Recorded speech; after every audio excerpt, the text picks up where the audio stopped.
Building in the old Boise Historic District. So we will hear that. Item number 4, some of you may remember this one. This is a project at 1901 North Harrison Boulevard. When you reviewed it, it was for a small addition on the back, a garage, or a basement, the addition of a front porch, and then a very large 2-story garage with accessory dwelling unit. I would say the main issues the commission had were with the garage, the large garage, which was overwhelming the house. And then there is a high lot coverage on it. And then the plans were a little bit unclear because there were plans in there for alternative modifications that were kind of confusing. So this time the applicant has submitted a cleaner set of plans, has completely removed the plans for the garage, does not plan to do anything with the garage. Still will have the small 260-foot addition out the back, as well as a basement and front porch. So we have not heard from any neighbors on this one, and the North End Neighborhood Association has sent a letter saying they support the project. So we can keep that one on consent or hear it. It's up to the commission, obviously. So does anybody want to hear this one? I'm fine with keeping it on consent. This is Erica. Great, let's go ahead and keep it on consent then. Doesn't sound like we have any opposition to that. Okay, we will then keep item 4 on consent unless somebody from the public shows up. Great.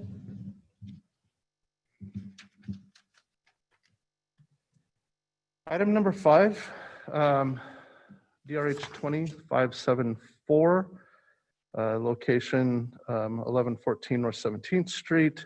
This one was proposed for consent as well. I don't know if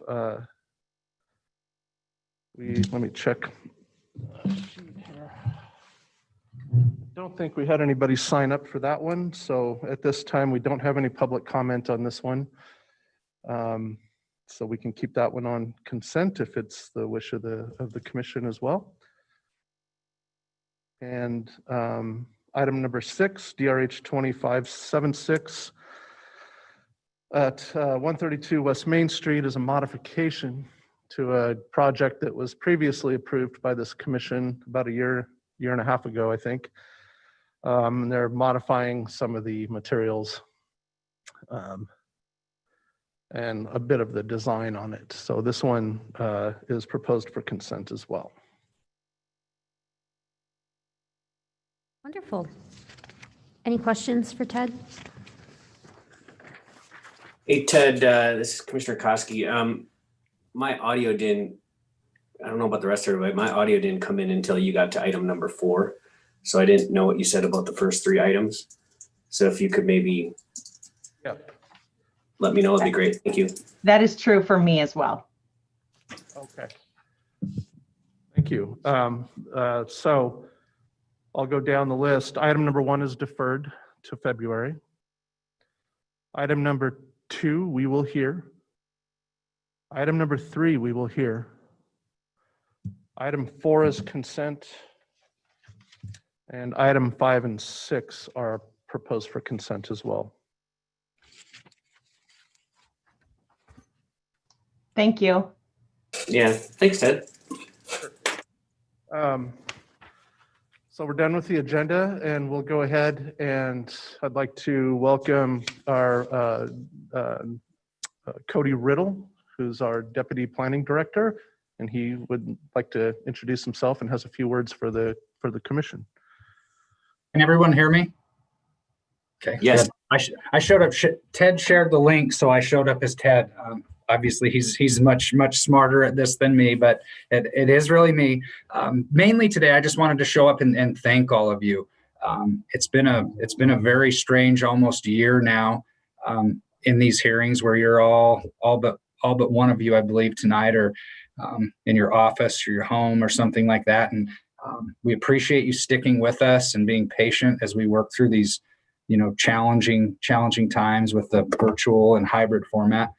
Does look things are looking better, and hopefully as we ease into this next year, we can meet more in person and perhaps get back into a better rhythm of regular work sessions where we have training, discuss broader topics and not just hashing out individual applications with you. Beyond that, I wanted to mention or give kind of kudos to Ted and Michaela specifically, along with community engagement. As you all know, there've been kind of at least a couple challenging applications recently that involve demolition, perhaps illegal demolition, and there's talk about the need for better enforcement, and that's certainly true. But from my perspective, and I think you'd all agree, if we get to enforcement, for the most part, it's too late. Those structures are gone, and no fine or slap on the hand is going to do anything about that.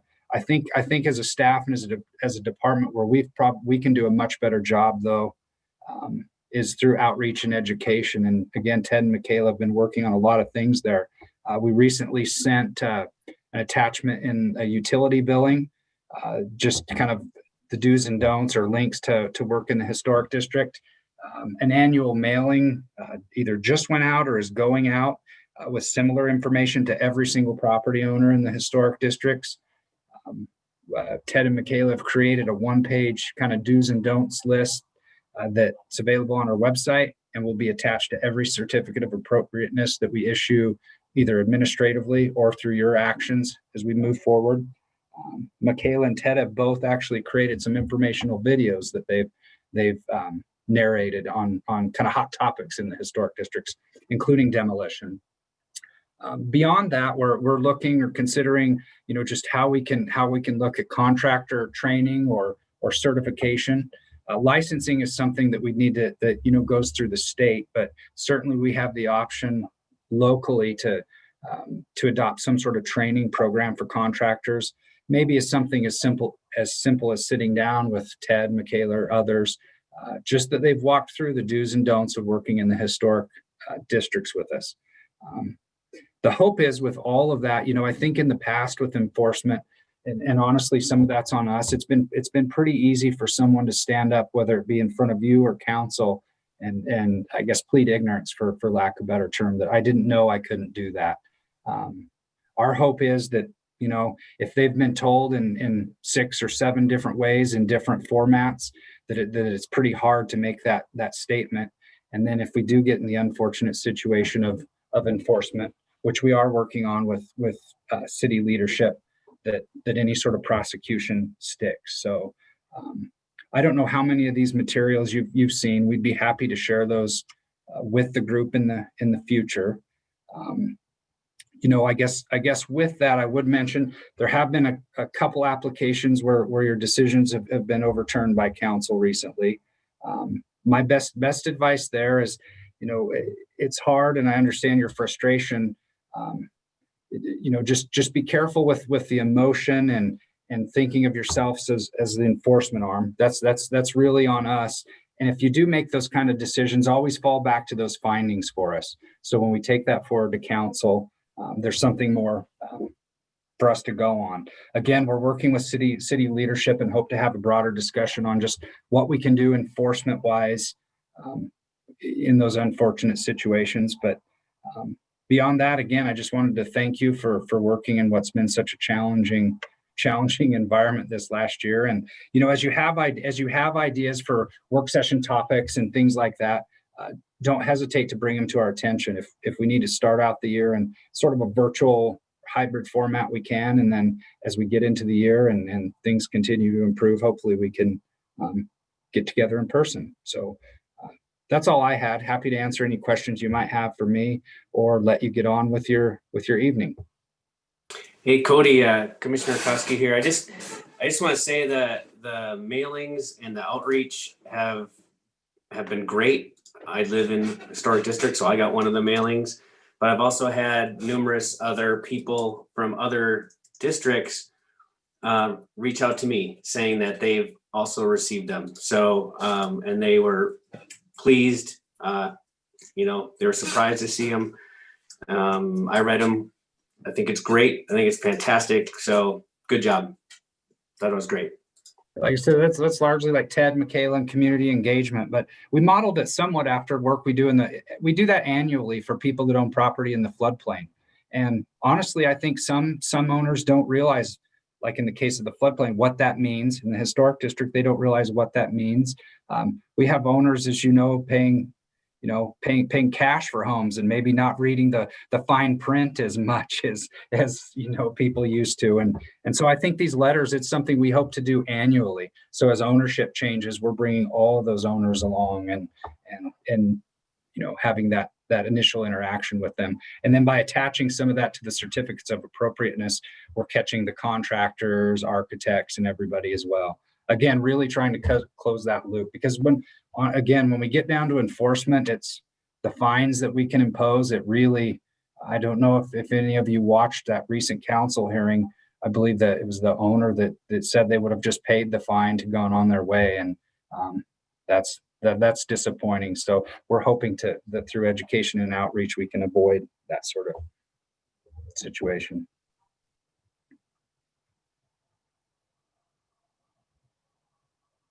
Okay, well, with that, I won't keep any of you any longer. I think I would like to bring to your attention, though, that Ted's birthday is today, if I'm not mistaken. So be extra nice, and hopefully he's blushing. There's nobody in the room there to see him, but happy birthday to Ted.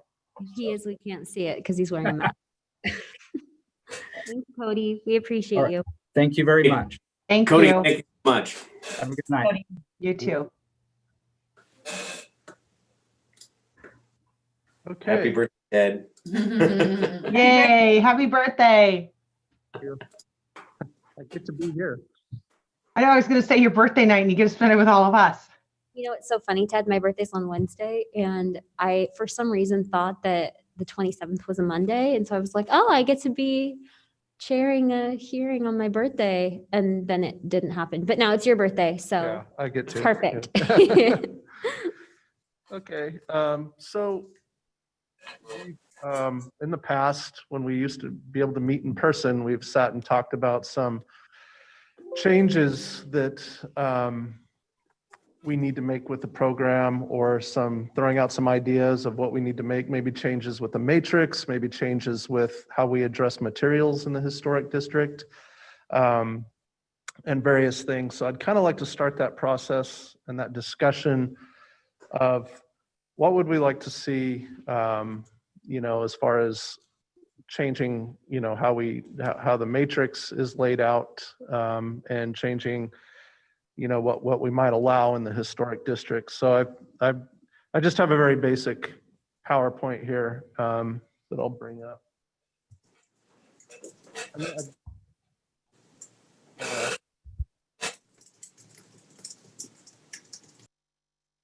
So this is just very basic. And again, this is kind of a brainstorm. We've talked about some of this before, but it's been a while. It's been well before COVID on some of these things. So we'll just go ahead and start the conversation. So changes to the matrix, some of the changes that, and there may be, these are just a few that we've talked about. Cody and I have talked about this, and this is from some feedback that we've received, not only from some commissioners, but from the East End Neighborhood Association, the North End Neighborhood Association. So one of the changes is, right now, the way we've been operating in the past is, even on contributing houses, if you're changing out windows and siding, it's always been a staff review. And to tell you the truth, it's always been kind of an awkward review for staff. When somebody's got a contributing house and they're changing the siding or the windows, even if they're changing out non-original siding and windows, which is the case a lot of the time, they're pulling off vinyl siding or metal siding, metal or vinyl windows, and putting stuff back in. And it's always been a little bit awkward for staff to review these, because it is a significant change. And especially when somebody comes in and says, yeah, I want to change out, I want to replace my windows, I want to replace siding. And then they're also gutting the interior of the house. So that looks ugly when somebody is walking by and looking at it, because the siding's pulled off the house and the house is gutted. So essentially, in some of these cases, all you have is the framing of the house left. And so we've decided that because of that, because it's such a drastic change, again, in a lot of the cases, they're pulling off non-original siding and windows, but it's just a very disturbing kind of impact to that structure.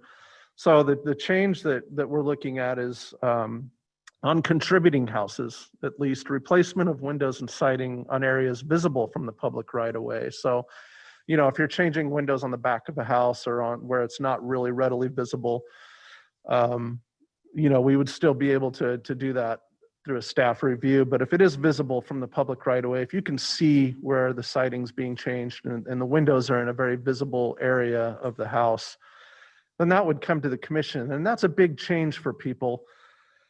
I've already kind of thrown it out there to a few of our regular customers. And just to be frank, the feedback is not good.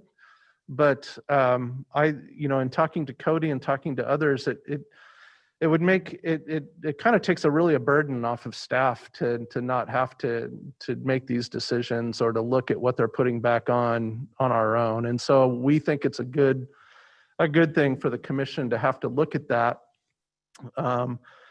and what goes back on the house. If a house, somebody will now have, and then what is that process? So if somebody does want to pull off the original wood siding on a house, what kind of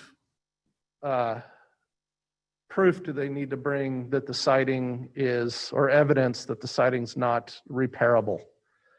Because that's the idea. You'd rather them repair the siding than just wholesale pull it off. And the same goes with the windows.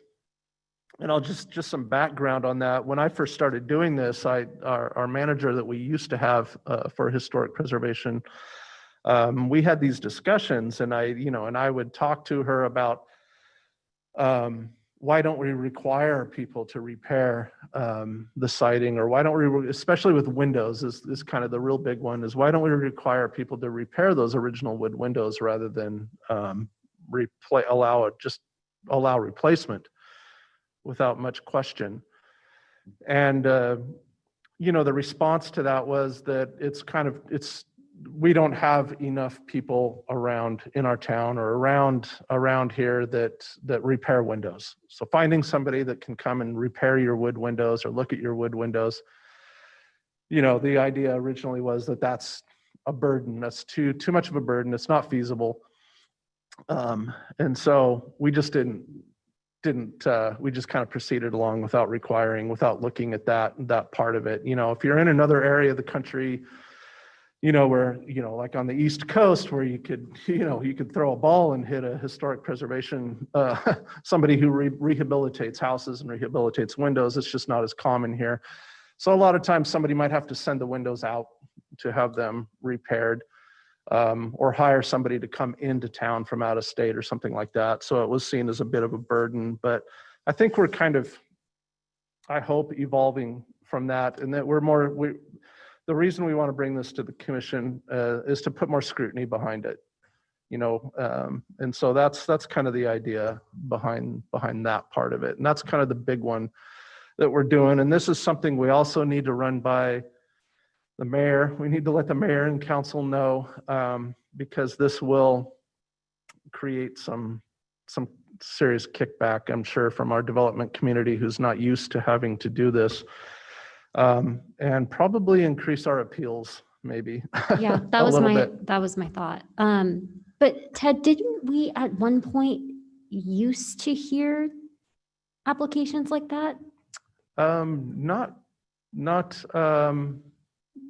since I've been doing this. Maybe not citing, but I thought windows we did on contributing houses if they were, maybe not. Yeah, so what we've done in the past with window replacement, and again, we never required them to if somebody wants to replace a window, what we require on a contributing house that was visible from the right of way. Right. We made them show proof of the material they were putting back in and proof of the style. And if the window they're pulling out is the original window, the new window has to match that style exactly. But it could be, the wood, metal clad wood, fiberglass. So they were able to, you want to replace your original wood windows, then we didn't do that with a lot of questions. So we've been doing it that way, for a while. That's the way I was instructed to do it when I started here. And I think that's the way Matt, when Matt was here as well, I think that's how it kind of went too. So I just remember, like, when I first started, because I've been on the commission now this is my 6th year, I think. We used to have a lot more window applications, and then it seemed like a lot of them went to staff. Well, we do get a lot of people trying to put in inappropriate window materials. Right. And so in those cases, we do bring them to the commission, because if somebody wants to put in a metal or a vinyl window, we say, No, thanks. We're not going to approve that. You'll have to, and then we'll say, you're welcome to go to the commission and ask, but it's highly unlikely. And so we have, seen a lot of windows come through over time of people, they either already installed vinyl windows or they want to install vinyl windows, and we see a lot of that. So, Ted? Yeah. If somebody wants to keep their historic wood windows, do we allow them to retrofit them with insulated glass? It'll take out the original glass and change it out to insulated glass. Yes, we have allowed that. We have allowed to replace more energy efficient panes, is what your Commissioner Weaver is what you're talking about. Well, yeah, it's a lot of work to the window itself, but basically keeping the same window, but you'd have to kind of route it out or something so you could get an inch piece of glass in there. Right. Yeah. We don't get that request very often. Yeah, I think it's expensive and hard to do. It's laborious, probably for them, more expensive. So people probably find it more cost efficient and easier to just replace the window with a more modern type of window. Yeah, and Ted, and for the commissioners that were around before the pandemic, I mean, if you recall, I put on an education session on Windows, at least part 1 of 2 parts. We never got to part 2 because the pandemic hit.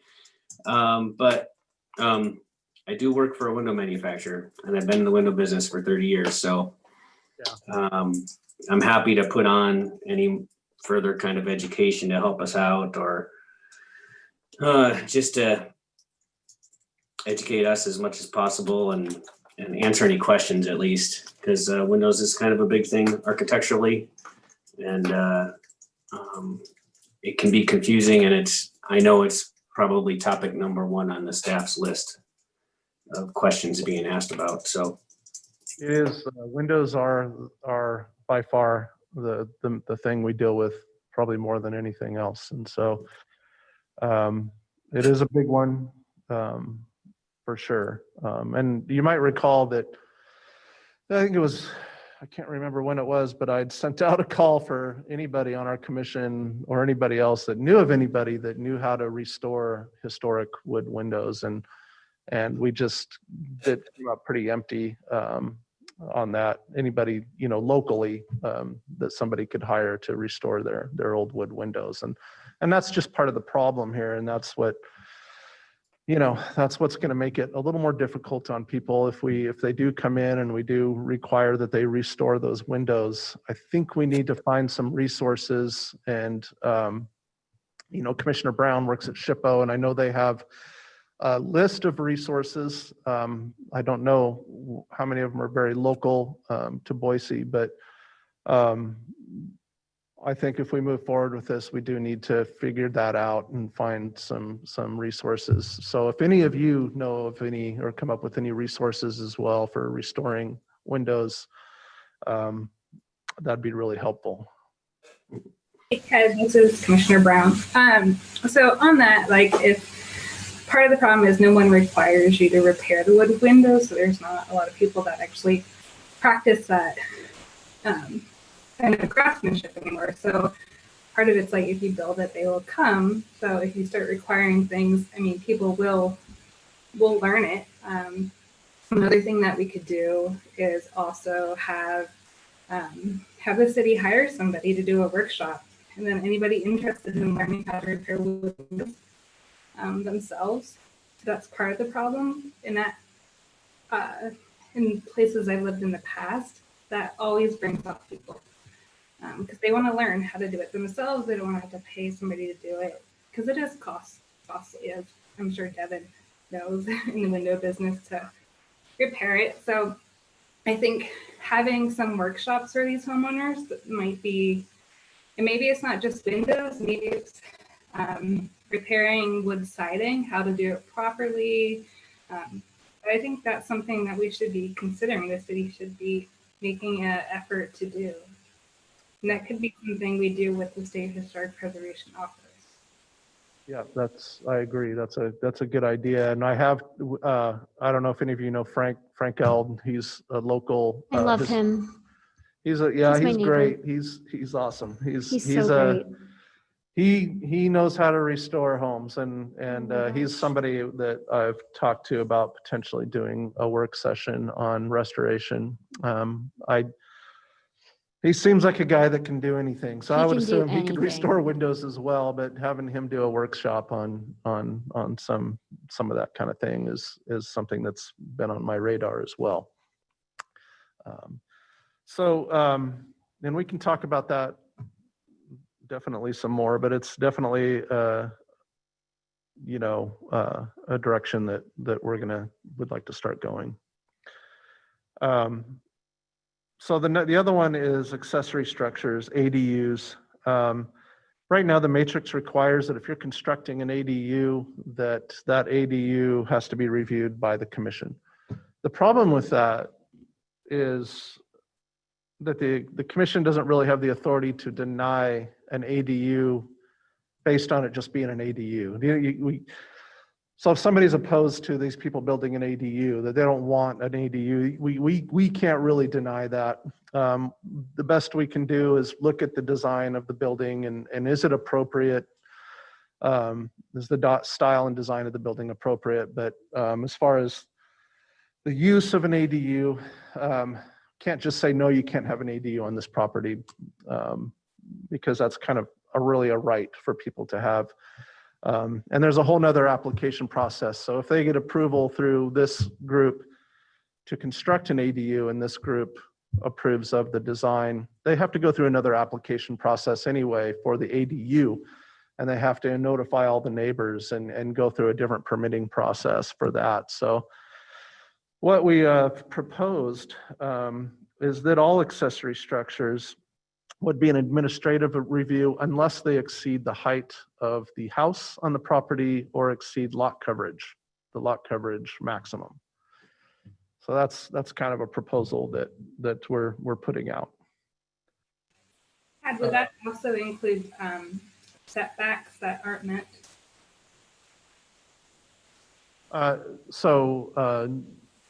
That's not been included in this. That's something we can talk about, certainly, that if they're not meeting setbacks, does the commission want to review a garage if it's not meeting setbacks? Well, I think that's, we've been doing that already, of course, but am I right in stating that We don't necessarily do that now. If somebody's coming in with a garage that's just a basic garage, and maybe it's on a weird lot or it can't meet setbacks or it can't meet the backup space, we've still reviewed that as a staff. If it wouldn't go to the commission for any other reason, we haven't made it go to the commission because it doesn't meet setbacks. Just because it still has to get a variance. It still has to go Right. through a whole nother process I and don't get think that that, approved. sorry, Ted, I don't think that should be the sole reason that we hear or would hear the application when it could be administratively reviewed. I agree. I would agree. It seems out of our scope. Waste of taxpayer dollars, in my opinion. No, I agree too. I guess I was going towards the variance thing. If a variance is required, I thought it was state law that had to go to historic preservation first. Does that apply to ADUs? It has to be reviewed by historic first, not necessarily commission, but it has to go through a historic review process before it can go through the variance process. And Not necessarily the commission, though. right. Okay. And so what we do, if the variance isn't justifiable, if they just want the building where they want it because they want it there and there's no real reason that they can't meet the setbacks, we tell them that, and it's usually not approved. So it's because to get a variance, you got to make some strict findings through that process.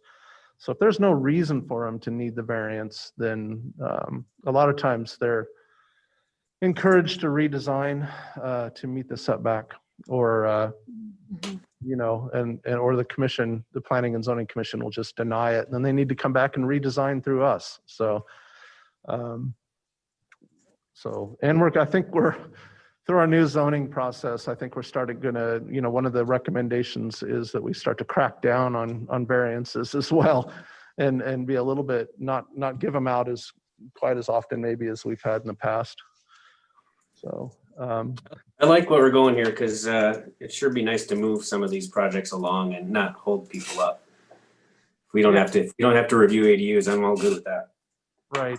And the other one is a minor one, wrought iron fences. Right now we allow wood fences without a review at all. And wrought iron fences are something that, we never deny. If somebody wants to put a wrought iron fence on their property, right now they have to apply to do that through a certificate of appropriateness. It's a staff review, and usually we'll do it over the counter. But we never really deny, as long as it meets the requirements. Wrought iron, is considered a quality material for fences in a historic district. And so we usually will approve that. So that's one that we're just looking to, along with wood fences, that we just don't review those. Some material changes, and we're probably running short on time, and we'll continue this. But I know Commissioner Koski and maybe Noah, when he was on the commission, talked about not having fiberglass as a allowed material, at least on contributing houses.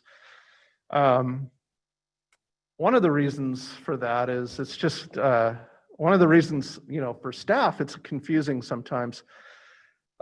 Because we'll go look at a window that's been installed and it's supposed to be fiberglass, but sometimes it's really hard to tell, if it's actually fiberglass, or maybe it's Fibrex, or maybe it's some other material that they put in, and usually we require documentation, but sometimes we don't always get that. And so we're called out on an inspection, and I'll go look at a fiberglass window and go, okay, it meets our dimensional requirements and all that, but I guess it's fiberglass. And I'm sure Commissioner Koski could probably look at it and determine that right away. But the layman's eye on looking at that is a little bit different. And they were making, like I said, the Anderson 100 Fibrex windows are meant to kind of mimic fiberglass a little bit.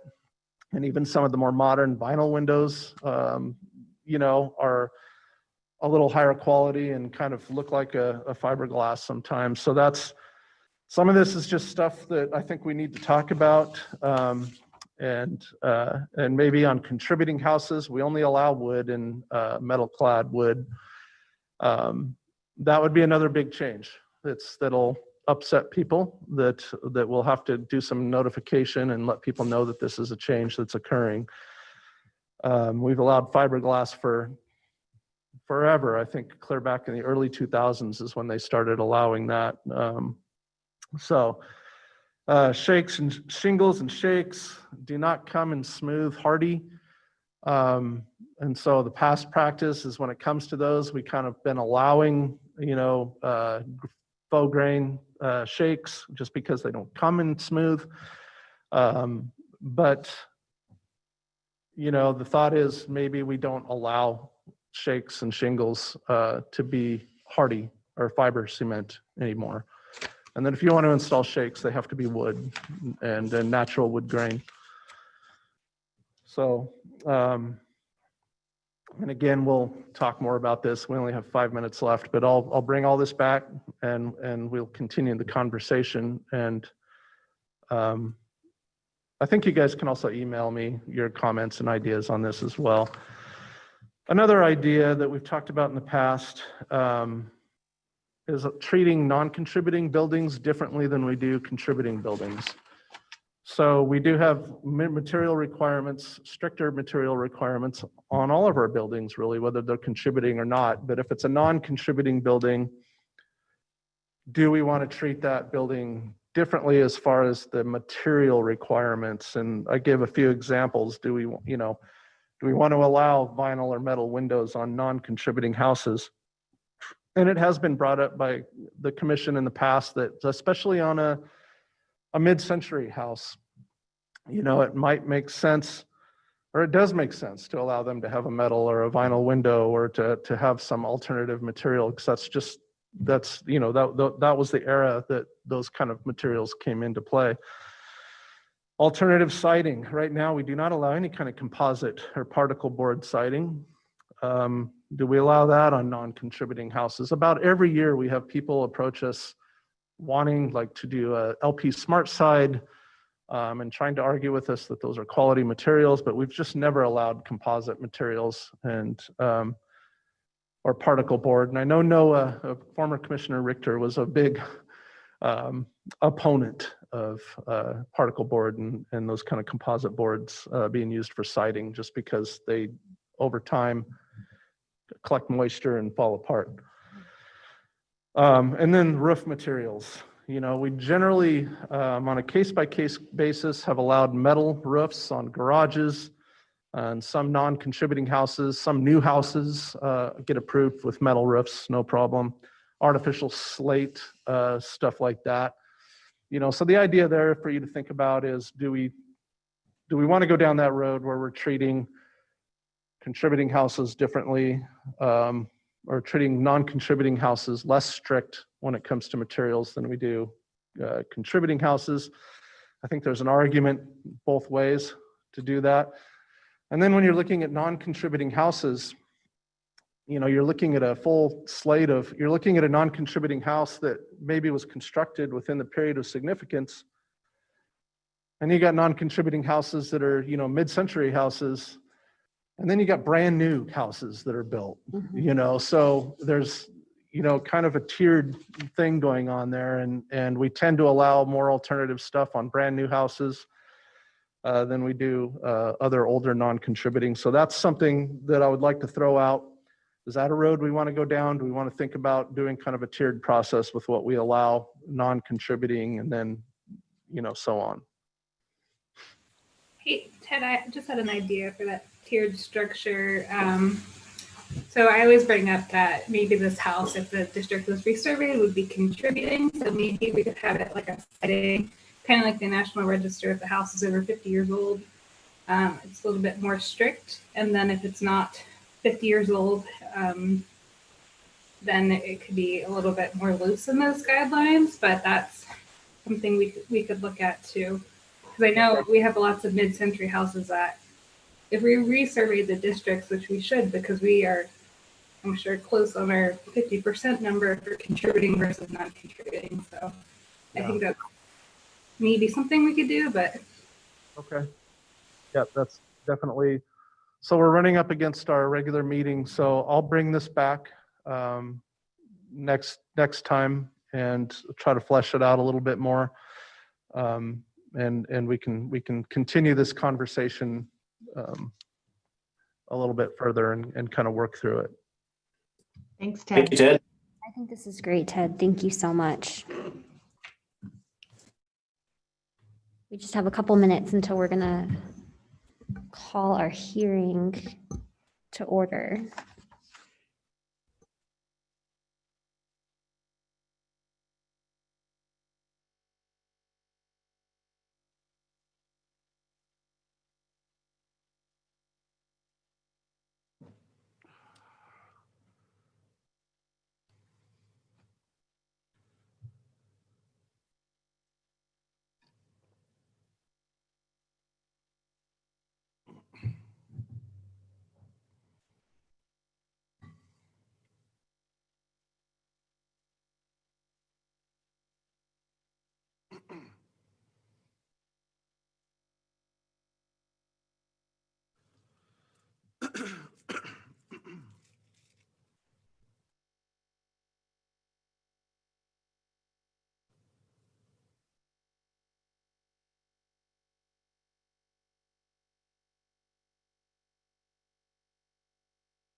Yeah, you can call the meeting and then I can do that.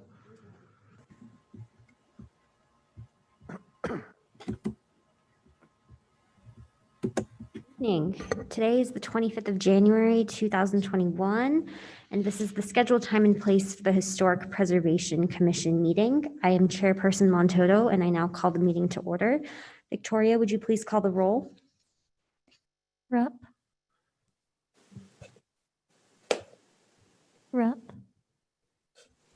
Here. Husky. Here. Maroney. Here. Weaver. Here. Brown. Here. Pape. Here. Montoto. Here. All present. Thank you. Now I'm going to turn it over to Ted for our introduction. Thank you, Madam Chair. Good evening and welcome to the Boise City Historic Preservation Commission meeting. A few things to start out for tonight's proceedings. Everyone from the public entering the hearing has been automatically muted and cannot speak. As the item you're interested in comes up for discussion, you will be called upon and unmuted. You will be promoted to panelist and will rejoin the meeting after a slight delay. There is a chat function in Zoom. This is not part of the record and should only be used if technical difficulties arise. If the chat function isn't available, you can email zoninginfo@cityofboise.org with any technical issues. Our procedures for public hearings begin with a presentation from the planning team, then we'll go to the applicant and then the representative of the Registered Neighborhood Association, followed by questions from the commission. After that, we proceed to public testimony, starting with those who signed up on the online sign-up sheet in advance, and then anyone else who raises their hand virtually. If you are attending through your telephone, you can type in *9 to raise your hand. Each member of the public is allowed up to 3 minutes for testimony. We are strict with this time as it is limited in the code. Finally, the applicant is allowed 5 minutes for rebuttal, after which the hearing will be closed and the commission will deliberate and render a decision. Tonight's agenda and proceedings will be almost the same as in-person hearings, except we might have a bit of a delay as we work through all the technology. Please be courteous and patient with us while we venture through this virtual format. Madam Chair, you have the floor. Thank you, Ted.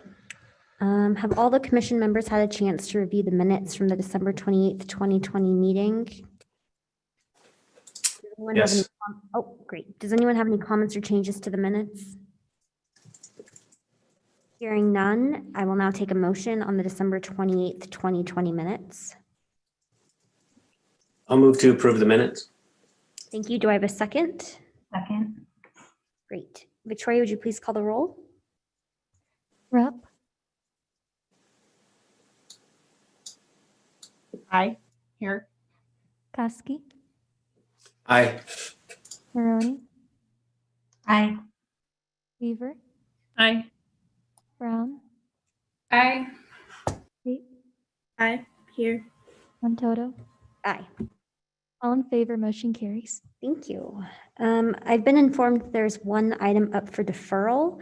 This is item number DRH 20-00441. Is there any member of the audience wishing to speak to this item?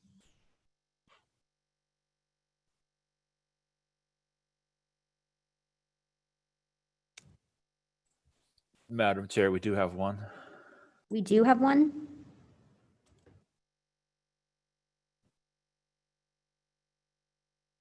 Is this individual available for the next commission date? That's February 22nd. 22nd. Sorry, this is the individual. I apologize. I needed a moment to look up the number that you were referring to, and it's not the case I'm here for. Thank you. Oh, thank you so much. Okay, with that, I will go ahead and take a motion on the deferral for item number DRH 20-00441. Madam Chair, Commissioner Weaver, I move to defer DRH 20-00441. thank you. Do I have a second? Second. Great. Victoria, would you please call the roll? Rupp, Aye. Koski, Aye. Maroney, Aye.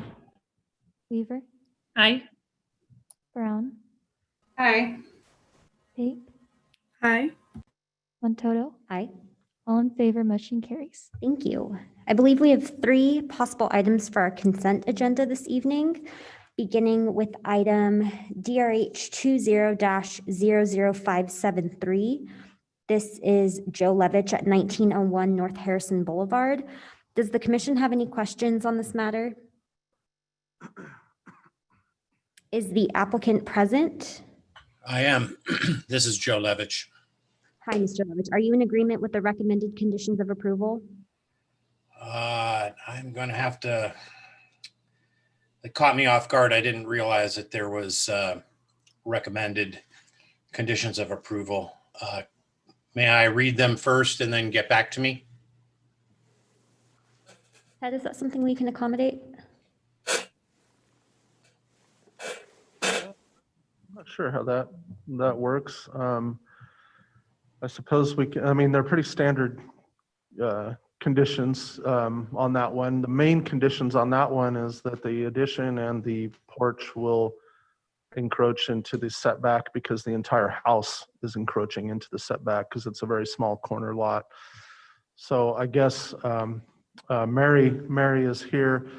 We can either just hear it, or if the applicant doesn't want to, it doesn't agree with keeping it on consent agenda, but maybe Mary has some more detail on that.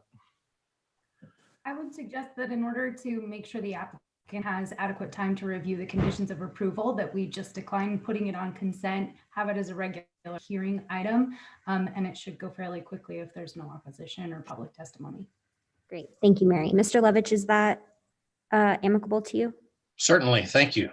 Great, you bet. So with that, we'll go ahead and scratch that from the possible item for consent and move on to our next possible item for consent. That is DRH 20-00574, Stephen Fitz at 1114 North 17th Street. Does the commission have any questions on this matter?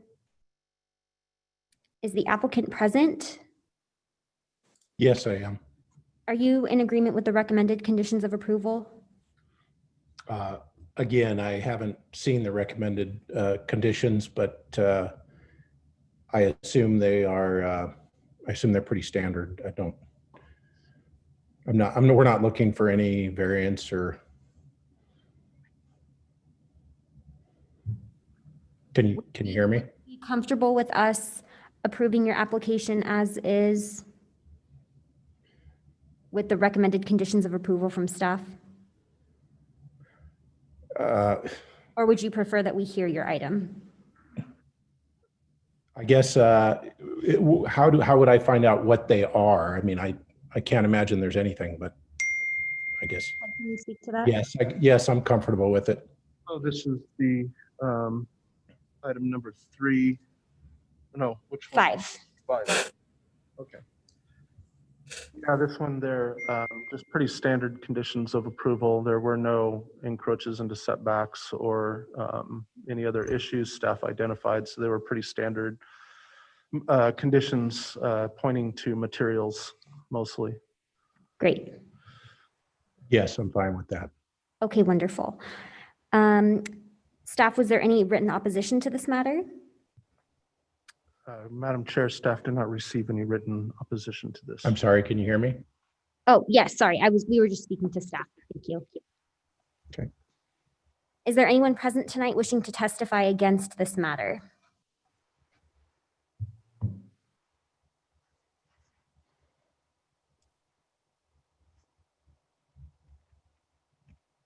Josh, do you see anyone on your end? Madam Chair, no. Great, thank you. Seeing none and based on the representation of the applicant and lack of opposition, item DRH 20-00574 will be placed on the consent agenda. The next possible item we have for consent is item number 6, DRH 20-00576, Dennis Taggart at 132 West Main Street. Does the commission have any questions on this matter? Is the applicant present? Are you in agreement with the recommended conditions of approval? Great. Staff, was there any written opposition to this matter? Madam Chair, there was not. Thank you. Is there anyone present tonight wishing to testify against this matter?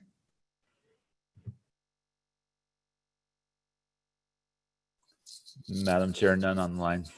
Great, thank you. Seeing none and based on the representation of the applicant and lack of opposition, item DRH 20-00576 will be placed on the consent agenda. I move that the consent agenda and all items on the consent agenda be approved subject to all the findings and conclusions and conditions of approval agreed upon for each application. Do I have a second? Second. Thank you. Victoria, would you please call the roll? Rupp, Aye. Koski, Aye. Maloney, Aye. Weaver, Aye. Brown, Aye. Kate, Aye. Montoto, Aye. all in favor, motion carries. Thank you. To the applicants for the items that were approved on our consent agenda, your items have been approved and you're free to go unless you'd like to stay and hear the other matters. We'll now move on to the remaining items on our agenda this evening, and the first item to be heard is item number 2, DRH 20-00536, David Benoit at 409 West O'Farrell Street. Ted, can we please have the report? Thank you, Madam Chair.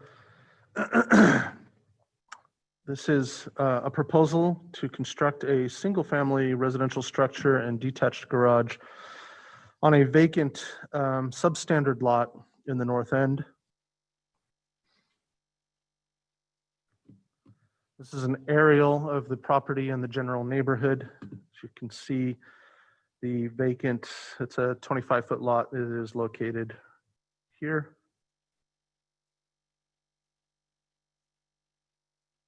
This is a site plan provided by the applicant.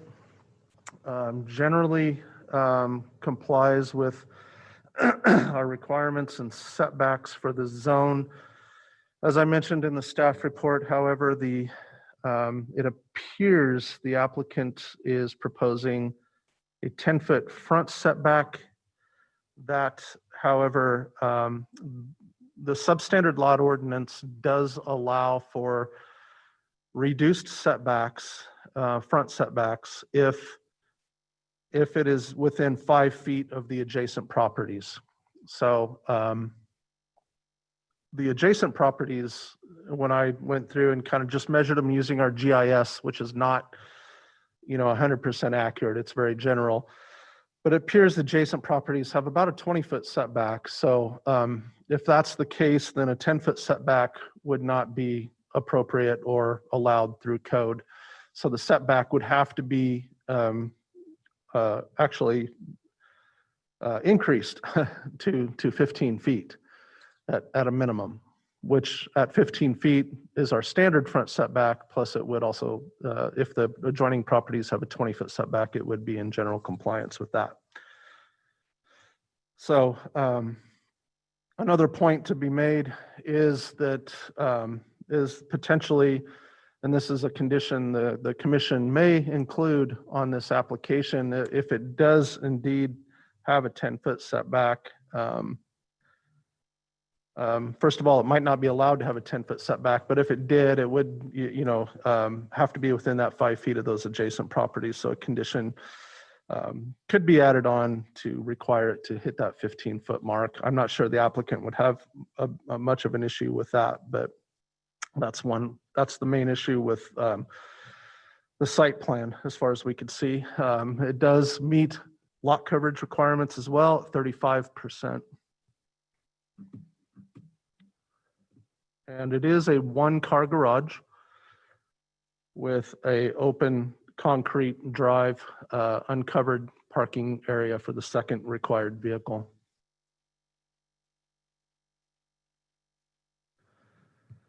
This is the front elevation of the home.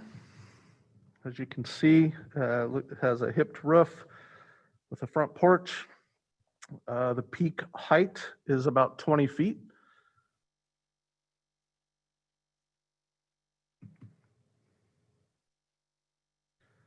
And these are the other drawings submitted by the applicant, the side elevations and the rear elevation.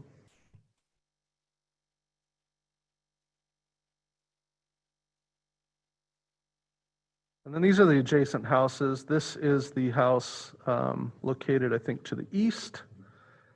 And then the house to the west is a one-story duplex.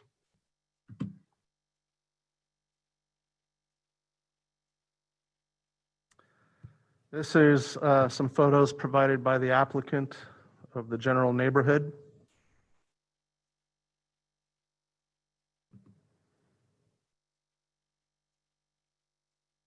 We did receive some public comment on this, which you should have been received through email. Generally, the comments are around that the house is not congruous with the neighborhood due to the narrow substandard lot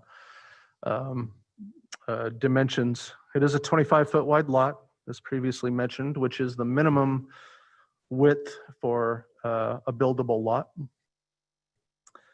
And then again, the front setback would be too close. And there, if you read through those letters, there are some other general comments associated with some adjacent properties as well. I will just say on the narrow 25-foot wide substandard lot, if we go back to the aerial, you'll note that there are several other 25-foot wide lots in the area, specifically behind this property, across the alley.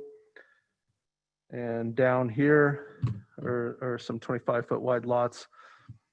This lot probably isn't buildable here. This is too narrow, but we get these narrow substandard 25-foot wide lots occasionally throughout the north end and the east end, just due to the fact that they are underlying lots of record that were originally platted when the city was platted. And so we still honor those as buildable lots with some restrictions.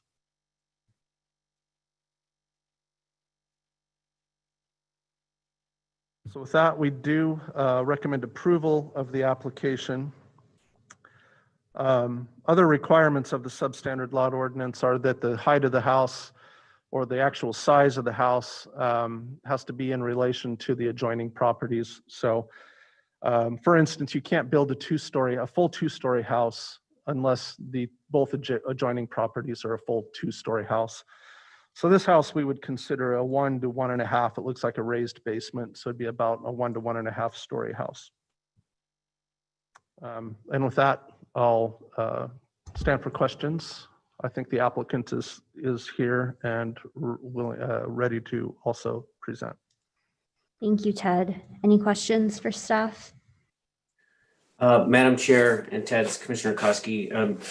Ted, have we gotten any other additional drawings than these from the applicant? Or are these the only ones we have? Just what is in the packet. The site plan, the house plans, and then there's also garage plans, which I can bring up as well. It's just a small 230 or something square foot, 1-story garage as well, which should be in your packet. These drawings are what was provided by the applicant. Okay, thank you. Any final questions for Ted before we hear from the applicant? Great. Is the applicant present?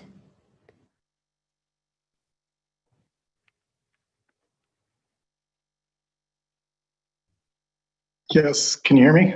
We can. Please state your name and address for the record, and you will have 20 minutes. David Benoit, 407 West O'Farrell Street, Boise 83702. I guess, yeah, for the most part, in agreement with staff's recommendations for approval. In regards to the front setback, the GIS is off by a little bit, not a whole bunch, but yeah, I used the average of the two adjoining properties, and within 5 feet of that, the actual property pins are about 5 feet inside edge of sidewalk. So that made for the, let's see, the existing house at 407, the front setback on that one is about 12 feet. And the, let's see, the 411 O'Farrell Street, the duplex on the west side of the property is at about 18 feet. So taking the average of those is 15, 5 feet within the average of that would be 10. But you know, without a survey of the of the duplex next door, it's a little hard to go off of just the GIS. So give or take a couple feet is no big deal. Whatever staff recommends as far as that front setback goes is okay by me. I guess, yeah, in regards to the lot coverage, tried really hard to keep it under that 35% lot coverage. A little tricky, but able to do that. I looked at the neighboring properties, and by my calculation, there's 22 houses on this block, and of those 22, 12 of them are substandard. So they're less than the 5,000 square foot type lots, or on corner lots that are less than 7,000 square feet. So as far as being incongruous to the neighborhood, there's a lot of substandard stuff going on this block. This is also kind of a transitioning block. This is actually the last block in the historic district as you go up to O'Farrell Street. So this is kind of the edge of the historic district in that regards. Around the corner from this property at 1103 15th Street, there is actually, they did on a substandard lot, a 1.5 story, almost pushing 2 stories, house was approved that is under construction now. So, there's a lot of, kind of substandard houses going on just in this neighborhood. Or substandard or duplexes. The house to the west is kind of a 1980s built duplex that isn't super congruous to the neighborhood. There's also another duplex towards the end of the street. A lot of, let's see, at 4, I can't quite read that address, but 3 houses to the east. There's actually like 4 houses on one lot. So there's, just quite a bit of creative construction going on. So that's, I guess, the gist of most of it. I want to, some of the neighbors in opposition, some of the letters received, most of them were kind of critiquing the existing house that I live in at 407 and the garage that I built. Some of them didn't like my paint colors. Sorry, I like them. Some of them didn't like that I have black drapes covering my windows. I have a 15-year-old son. I don't necessarily want people peeking in on him, nor do I like feeling like I'm in kind of a fishbowl. So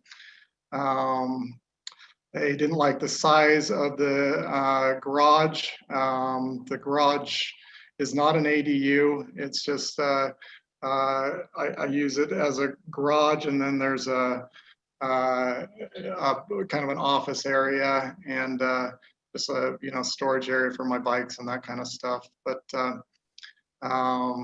it was approved through the historic district. I guess if any of the neighbors wanted to have complained about that, they were definitely given the opportunity to appeal the accessory garage structure behind the house.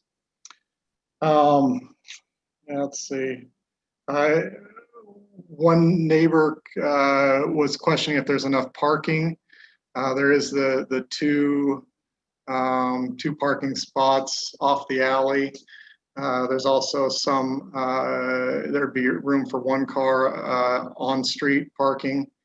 The existing house at 407 O'Farrell, I've got, parking for 5 or 6 cars there. So I'm not this wouldn't be the source of any sort of parking concerns. It would be kind of the other, neighboring properties. Most of the neighboring properties are substandard lots or multi-unit lots. So unfortunately, just kind of the nature of the north end and the small garages that a lot of the neighboring properties have, they have a tendency to park on the street. So I don't have too much control over that. I guess beyond that, Yeah, the structure itself, I did hand draw the plans. I'm not Ken Reed, but I'm getting a little bit better at designing or drawing out my house plans. I think for the most part, I tried to copy some other, substandard 25-foot wide houses. There's two over on 13th Street across from Camel's Back. And I don't know if you guys can see this, but this is kind of a similar structure that was, built in the historic district a while back on a 25-foot wide lot. Yeah, and Ted had mentioned something about one of my elevations, I guess the east elevation being flipped the wrong way. And yeah, I kind of adjusted that, but that was my fault. I kind of had it in my head wrong. So, but anyways, all the materials are approved materials: metal clad wood windows, smooth cement board siding, real brick on the front facade. And yeah, I guess, yeah, for the most part, tried to make something that would fit in as best as it could. It is a 25-foot wide lot, so there's only, so much creativity you can have with the elevation. And lot coverage and substandard lot ordinance regulations, all that kind of plays into the mix. Yeah, and then I guess one other point, the plan would in the right of way in the planter strip of the existing house at 407. We did have to tear out some trees that were on this property, and to kind of mitigate that in that planter strip, the idea would be to put a couple of sunset maples. And I hadn't relayed that to Ted, but that is kind of the intent, and that could be added as a condition of approval, is to try and add a couple more trees in that planter strip to help with the treescape and with some of the trees that had to be removed in order to build the accessory garage. And also some of those trees had some dry rot in them, where basically the at the split of the tree there was rot down the middle, and because of that, it could have landed on either my house or the duplex to the west. So yeah, over on 15th Street, I know a couple months back they had a couple houses or a couple trees fall on houses, and so that was a concern with these trees as well. So anyways, I guess for the most part that's my spiel for today. I haven't had a Zoom meeting before, so this is my inaugural Zoom meeting, so hopefully I didn't come across too silly. So. Thank you, Mr. Benoit. Are there any questions for the applicant? Madam Chair, Commissioner Koski, I have a question for David. Hey, David, thanks for putting together a plan, and I appreciate your attention to setbacks and lot coverage and stuff like that. I know sometimes that's a hard thing to decipher when you're putting it together a plan, especially on a new, an old substandard lot, but newly developed. The question I have for you though is you got some pretty upset neighbors that sent in a couple letters. Did you take your plans around to the neighborhood or to the different neighbors and knock on their doors, or virtually go to the neighbors with your plans at all to ask their input? I've talked to some of the neighbors, but yeah, not door to door. I've had a couple run-ins with while building the garage with the with one of the neighbors that sent in one of the letters. And she was complaining about noise because she sleeps during the day. And so, some of the neighbors, it's just unfortunately, they just don't want any construction no matter what. So, and most of the letters in regards are not in regards to the new proposed structure. It's more what was done in the past. And so, not many of them are mentioning, many of the letters are really focusing on the new structure. They're looking at, the neighboring property. So, but to answer your question specifically, no, I did not go door to door and present plans to them.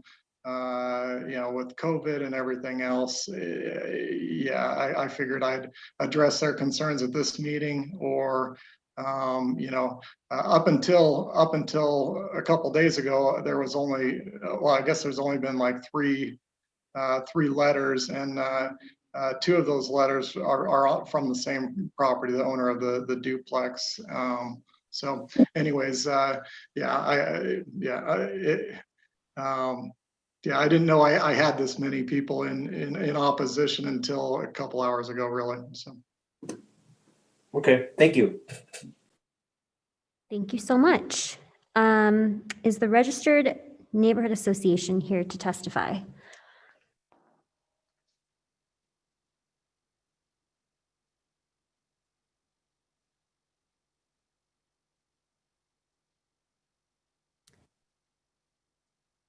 Anyone from Nina, Josh? Madam Chair, doesn't appear so.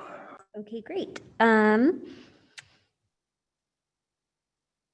there any final questions for staff or the applicant? Or wait, no, I'm sorry. I jumped ahead. Was there anyone this evening wishing to testify on this matter? Please virtually raise your hand.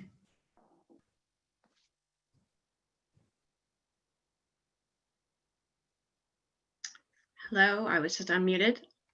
Oh, yes. Hi, please state your name and address for the record. You have 3 minutes. Okay, my name is Katie Lobengair. I reside at 411 West O'Farrell Street. And go ahead. Okay. I'm expressing concern over the proposed building at 409 West O'Farrell Street.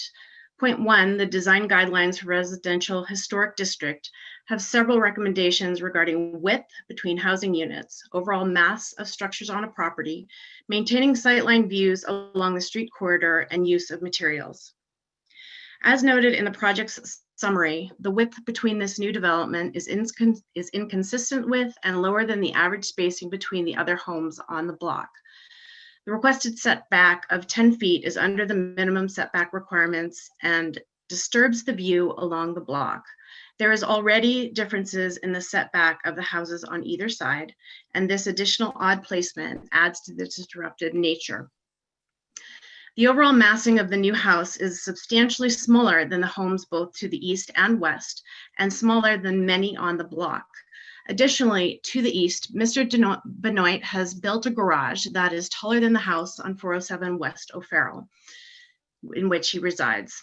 It is quite visible from the side angle and across the street, and I have a photo I can share later. The garage is also approximately the same height and width as the house, taking up the majority of the space behind the house, with only a few square feet remaining. This adds to the inappropriate difference of massing between the two sites. Mr. Benoit received certificates of appropriateness in case DRH 19-00409 and DRH 20-00047. The applications and radius maps for both indicate the projects covered lots 28, 29, and 30, where lot 30 is the substandard lot in question today. It appears that the square footage of all 3 lots were used to determine the acceptable lot coverage and open space for the house and the addition of the garage on the site. Removing lot 30 as part of the equation, the garage that Mr. Benoit has built is is inappropriate in relationship to massing for houses on the block. The material for the design for the front of the house is highly similar to that of 411 West O'Farrell, directly to the west.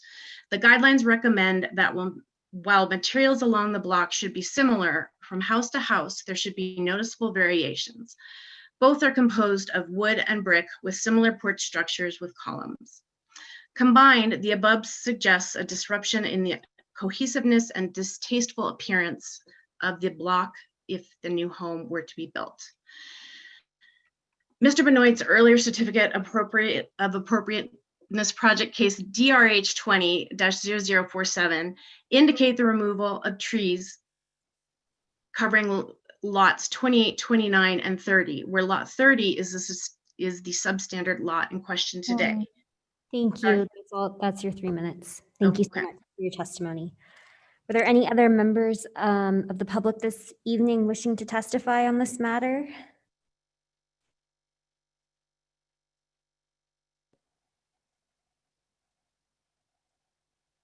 Hello? Hi, please state your name and address for the record. You have 3 minutes. Yeah, my name's Katie Fight. I live at 1006 North 5th Street. I urge you to deny authorization of this project. I've sort of watched in horror as what had been, sort of a classic North End lot has been basically butchered by the development. First by building what I guess is a garage, even though it looks like a huge house, almost touching the existing house that I believe may have been enlarged somewhat. I'm not absolutely certain about that. And then watched as tree after tree was cut down, including the trees on this tiny sliver of a lot, where now there's a proposal for another house and an ADU garage or something, if I read the sign correctly. And this is just completely out of character for the neighborhood. And the way it was, I just heard the lady before me describe how it appears the permission for building the big garage that's almost touching the house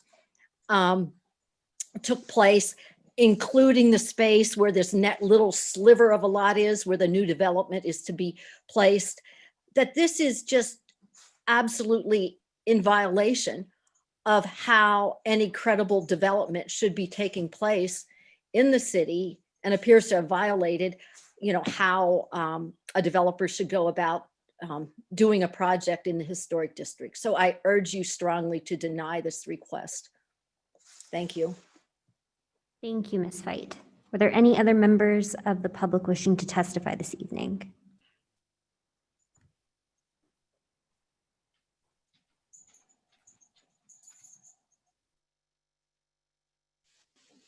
Madam Chair, it does not appear so. Okay, wonderful. Are there any final questions for staff or the applicant? Madam Chair, I have a question for the applicant. Sure. If Ted, if you could pull up the elevations on the packet 102, I think, the side elevations. So, David, I've you mentioned your drawings, and I know it's hard. I know it's hard to draw things, especially in perspective when you've got such a small lot. Your drawings don't match. They don't line up with your floor plan, and I'm wondering if maybe you can just give me some comments that maybe help me understand a little bit better, because up on the commission up here, well, we're not, we don't issue building permits, we're not the building department, but as a commission, we are more or less in many cases an architectural review board in a lot of respects. And when the guidelines require certain details for trim and architectural details, and it's important for us to see those on these drawings. And when I'm looking at these drawings, the east elevation, well, it's, as you mentioned, it's backwards. The porch should be on the other side. The chimney's backwards. It has 2 windows, and your floor plan shows 4 windows. And then if you look at the windows on the back bedroom of the house, like, they don't even meet code. There's no egress. So again, that's not our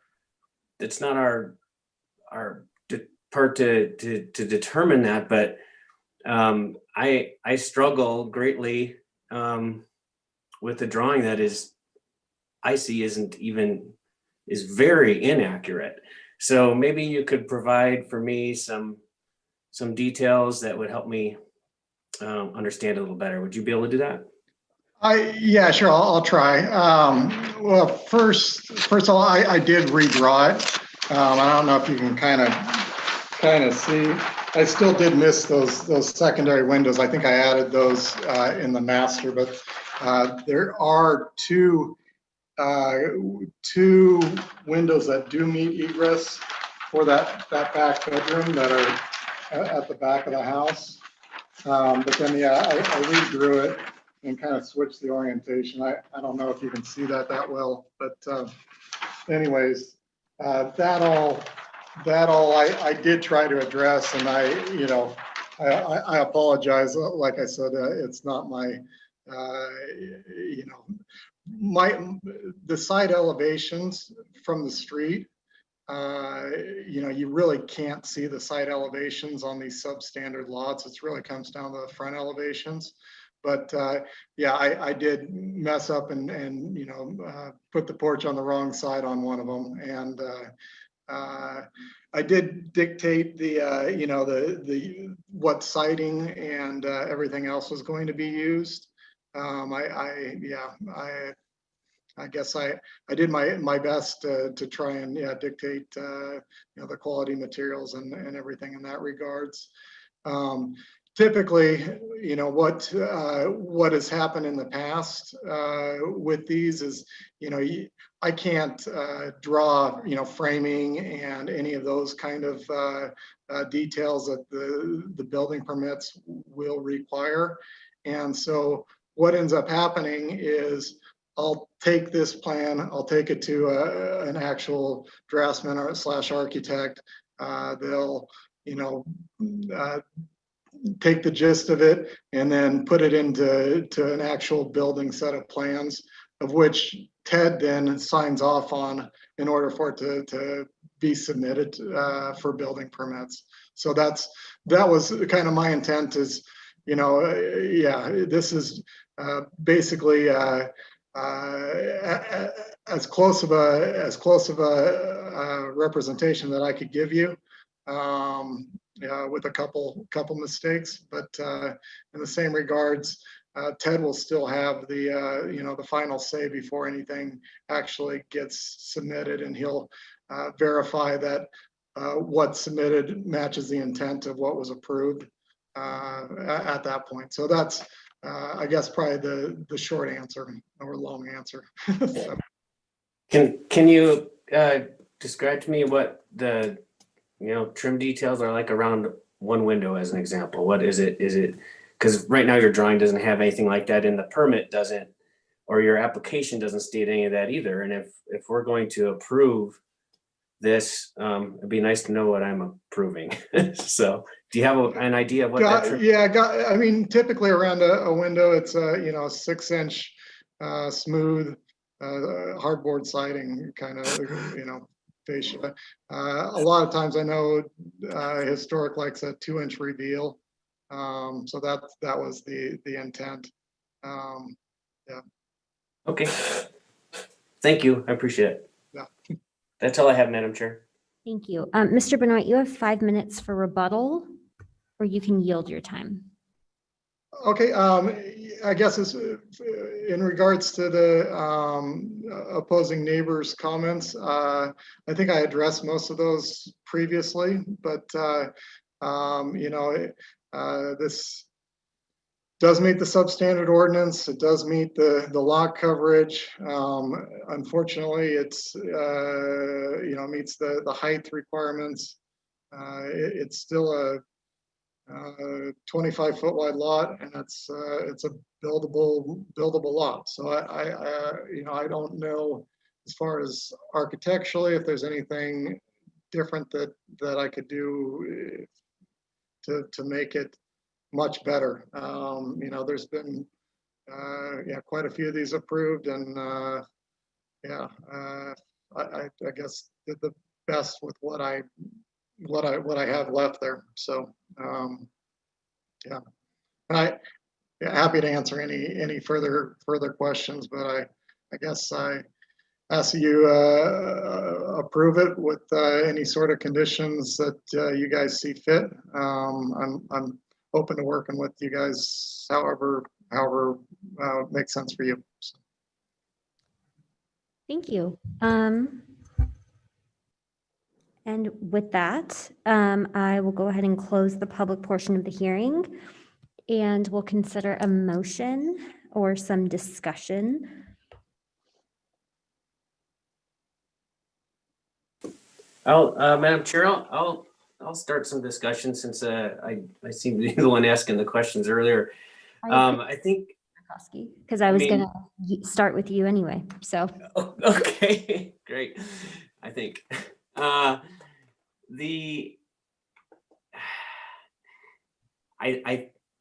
according to what the staff writes in the report, I agree with. The only thing I'm having a problem with is the drawing itself, and we need to, I think I'd just like to state to the rest of the commission that we need to be really cautious on approving conceptual things. Because you are looking at you've maybe got the height right here on this drawing. I'm looking at the top, what's that east elevation? I'll just focus on that. But like the front and rear elevations, aren't showing the chimney.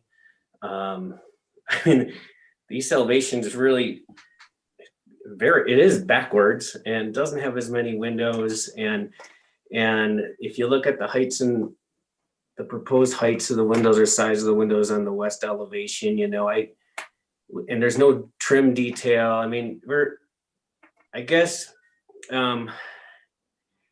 I feel we need to be really careful. We need to be careful when we're looking at an application. If you read through it, under proposed for windows, it says as per plan. Well, when you look at the plan, which the application referenced, the plan is wrong, and it's really wrong. So I guess I'm just really concerned about that. I'm not concerned about the rest of the stuff. The front setback, I think I would approve with the setback to meet the guidelines of the average of the two houses on either side of it. So that would need to be measured. As far as the size of the house and lot coverage, I'm fine with. It's just I struggle with the drawing, so I just want to bring that up to the rest of the commission, and I'm willing to listen to all of our comments. So that's what I have. Thank you. thank you, Commissioner Koski. Before we have any further discussion, Mary, could you possibly speak to any legal grounds regarding inaccurate drawings in applications when an application does say, as Commissioner Koski stated, per drawings, but the drawings are inaccurate? I may defer to Ted on some of these things, because what would be controlling would be what is actually written in the application and the conditions of approval. So if the application itself for the certificate of appropriateness says as per the drawings would need to be accurate or need to have corrections noted on them. If there's a specified setback, height, setbacks in between houses, things of that nature that this commission would specify, they do need to be marked on the drawings or in whatever reference is produced on that certificate of appropriateness. Thank you. And then one more question for you, Mary. Are inaccurate drawings in that case grounds for denial of an application? Madam Chair, Commissioners, I believe that this commission has the ability to state the corrections that they would like to see, and that it would not necessarily be a basis for denial. If it were going to be a basis for denial, my suggestion to the commission would be to make very clear findings and recommendations for how that can be corrected in order for the applicant to come back and seek approval. That is so helpful. Thank you so much. Any further discussion? Perhaps a motion? I also have I agree with, this is Commissioner Brown. I also agree with Commissioner Koski that we shouldn't really be approving things unless we have concrete plans of particular materials, dimensions, sizes, trim, detail. I mean, we should have that information. Otherwise, we're kind of flying by the seat of our pants here if we're approving this based on plans and plans are inaccurate. So I think it's tricky, and I think we shouldn't be applying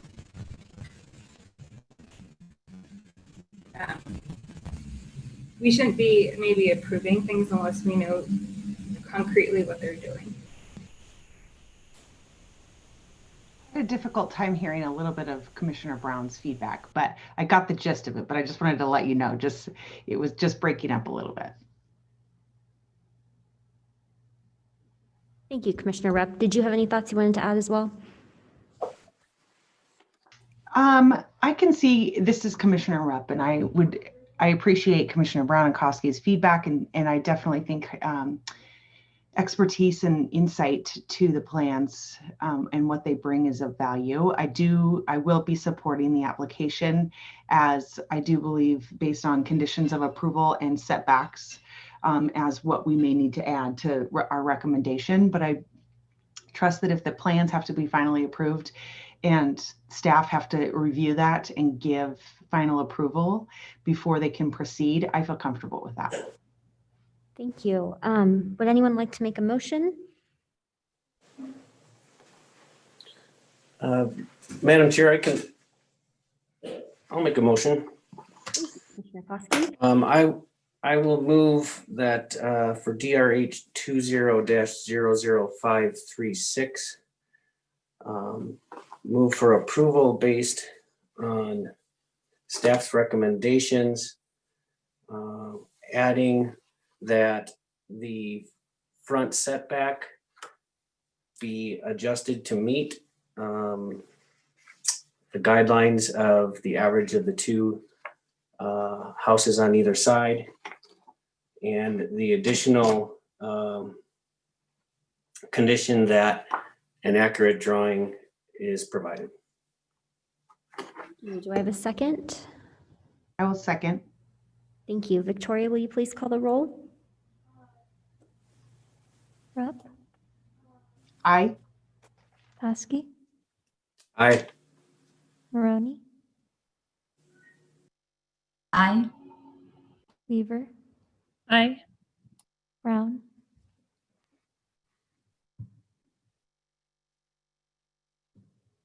Brown, Oh, I think you're muted, Commissioner Brown.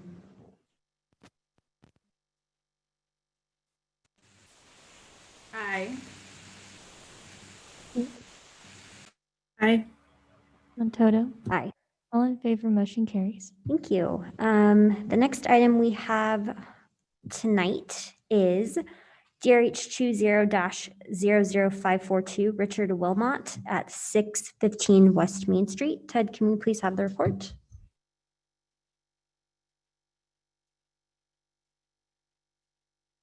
Okay. Thank you, Madam Chair, members of the commission. This is a request to modify the first level facade of a building to include a canopy, a raised patio with guardrail for improved accessibility and also to relocate the door and add accordion style windows to the first level. And this is in the Old Boise Commercial Historic District. Structure is contributing. This is an aerial of the property here. As you can see, it's right across the street from where we're at now. And that is the building.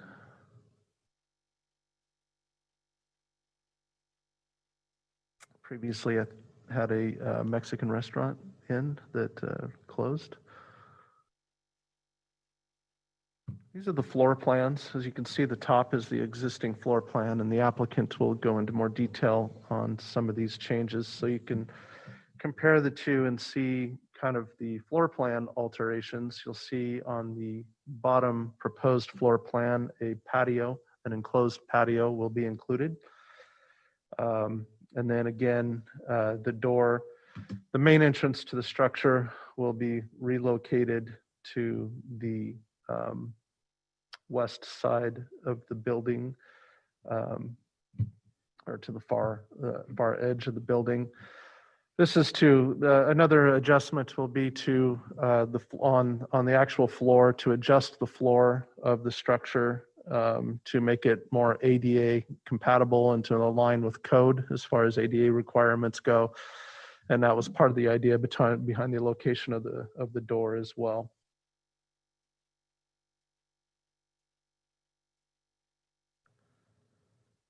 So this is one of the elevations provided by the applicant.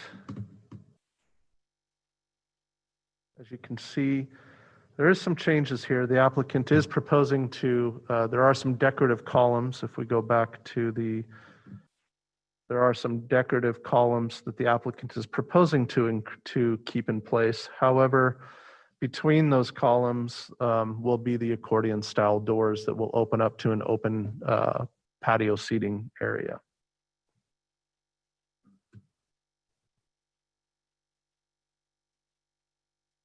And there's another rendition.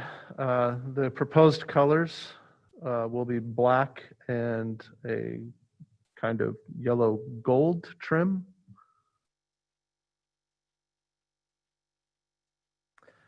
And you can see the patio here, the wall around the patio in this area. And then the awning will also be installed over the top. The transom windows over the up in this area will they are metal windows that will be they're aluminum windows that will be replaced. However, they won't be changed in size or shape, so those will remain the same. Again, some more photos of the building as is and some context.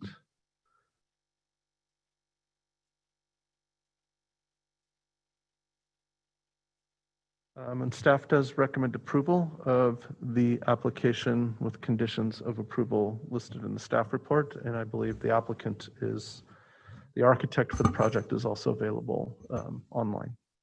Wonderful. Are there any questions for Ted before we hear from the applicant? This is Commissioner Brown. I have a question. Sure. Can you guys hear me okay? Yes. I'm like striking out with technology tonight. More computers, but so Ted, I looked at these plans and I was just wondering, did you receive a more detailed set of plans than what was in our packet? These are the plans that were received. We didn't get any different plans than this. Okay, thank you. Okay, is the applicant present? Oh, can I ask a couple questions? Oh, of course, Commissioner Weaver, I apologize. For Ted, really quick, I was wondering, so these changes are fairly significant. I had two questions for you. One is just kind of verifying that the building will maintain its contributing status with the changes that are proposed. And also, are any of these upgrades, have they been requested by the city? Because there's a lot of kind of upgrades for ADA and accessibility, and I didn't know if that was coming from somewhere specific or it's just something that the building owner wanted to do. Madam Chair, Commissioner Weaver, this kind of project has been done on a number of historic buildings throughout downtown and Hyde Park, with owners requesting to create a more open and more modern storefront facade. So you'll see this as you walk around and look at buildings. It was done most recently on the Union Block building, where Diablo and Sons, I believe, is located, which is also a National Register building, not in the historic district. But they opened up the facade, the first level facade of that building to create kind of an open bar area, and did some alterations there. And you'll see some of this in Hyde Park as well, where they'll either put roll-up doors on that first facade to roll it up and open up the space and area to the outside, to an outside patio area.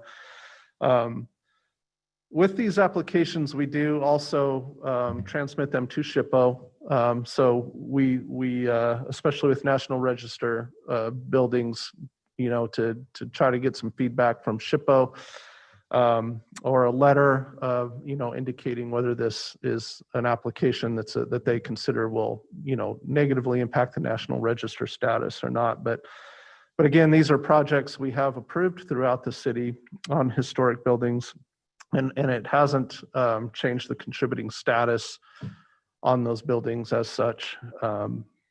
And again, yeah, so does that answer your question? It does, and the ADA part of it is that just driven by the building owner, or are those specific requests from any particular entity? Madam Chair, Commissioner Weaver, whenever you're going in and doing a significant change like they're doing of a floor plan, there are code requirements then all of a sudden kick in. So there are requirements for ADA accessibility, adequate ADA accessibility, following those laws and regulations. I'd have to let the applicant explain that more, what process they went through with the city on that. But I do know that when you're doing significant alterations on these buildings, it kicks in those requirements. Okay. Thank you. Is the applicant present? Madam Chair, I have another question for Ted, if it's possible. Sure. Thank you. Hey, Ted, it appears that the decorative columns in between the windows are all staying. Is that correct, that these folding doors are just going in between the columns? Madam Chair, Commissioner Koski, that is correct. Okay, and then another question I have, and it was a little bit difficult reading through the historical documentation, but it appears that a significant remodeling project was done to restore the first floor storefront back to its original state in, I guess, recently. I mean, in the last 20 years or so, it appears that way. Can you comment on that at all? Do we have any pictures of when it was its original state and then the restoration that took place, and if they were trying to restore it back to its original state? I don't have any photos. However, it was considered non-contributing, as mentioned in the report, back in, I think, 78, and then later was restored using, I believe they used federal tax credits to restore it back closer to its original state. So it was then resurveyed, and it was a contributing structure at that time. I'm not aware of the exact changes that did occur on the building through that restoration, though. Okay, thank you, Ted. Thank you, Madam Chair. That's all. Of course. Any final questions for Ted? Okay, great. Is the applicant present?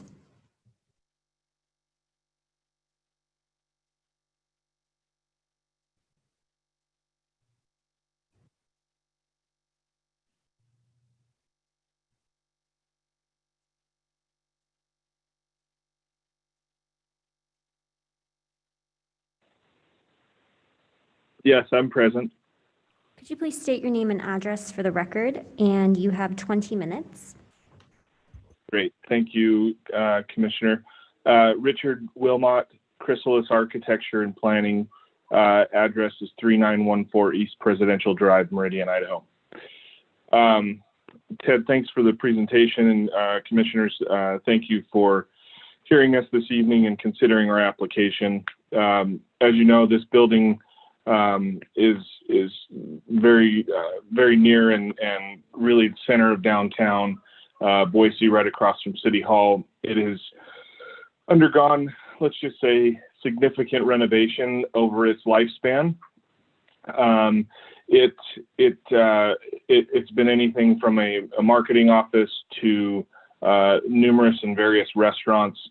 Currently, in its latest life was a Mexican restaurant, as Ted had mentioned, and what we are proposing is also a restaurant. And in the process of doing this particular restaurant is sort of let's just say experiential.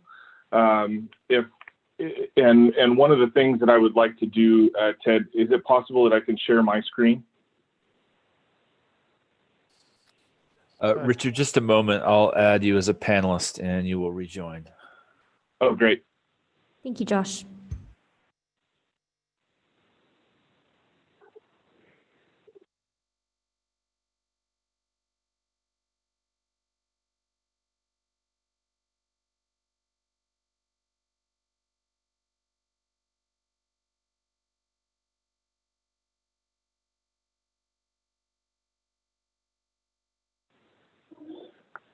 Can everybody see my screen now?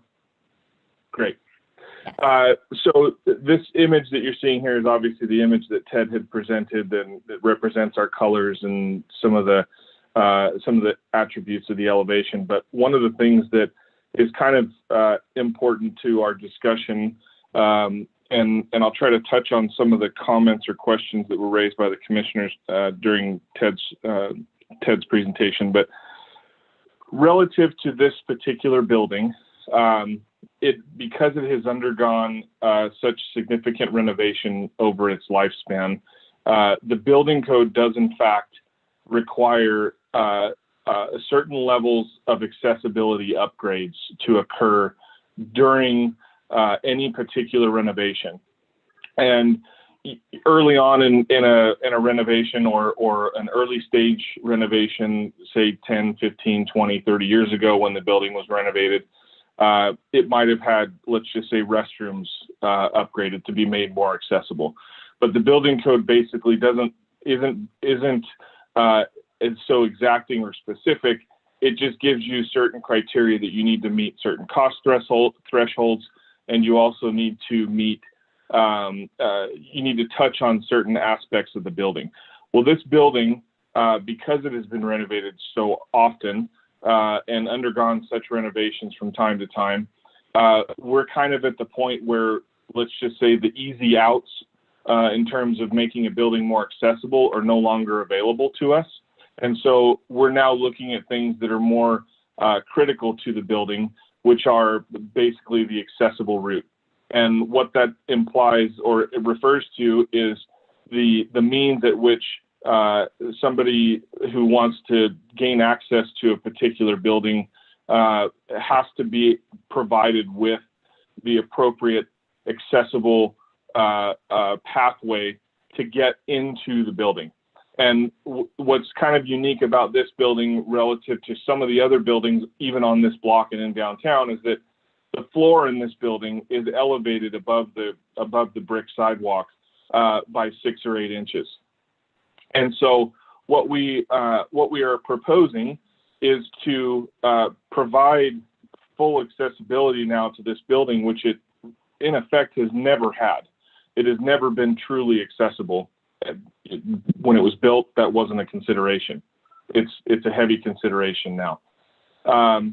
But also coupled with that is the design intent that we are proposing for this particular restaurant, is that this restaurant is highly experiential.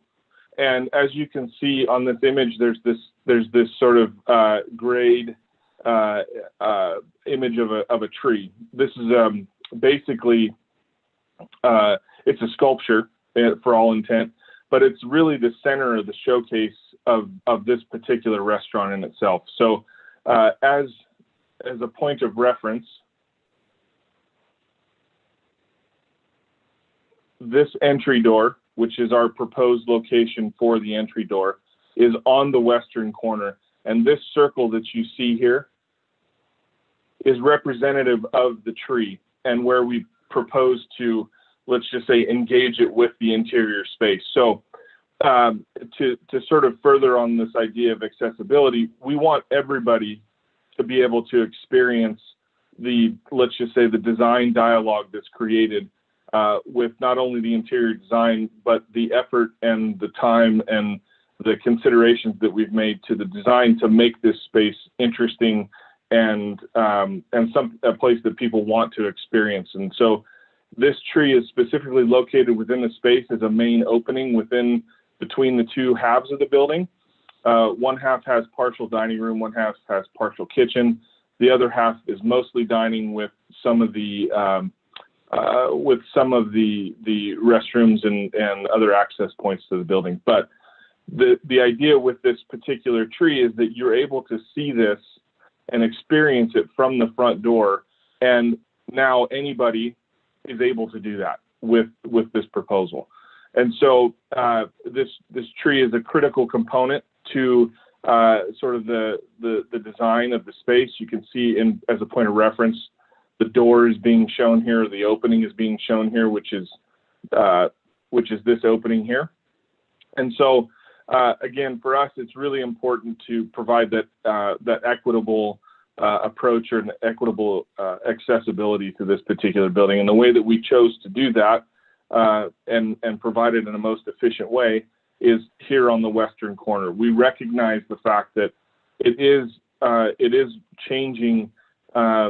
Let's just say the existing recessed door locations, which are centered here between each half of the building. But we think that it's just as important to provide a space that is compliant for everybody to experience the way that we want them to experience it. And so in terms of that accessibility component, it's actually pretty critical to the project. As far as the placement and of the columns and where those are located, what we're absolutely intending to keep these columns and keep them visible.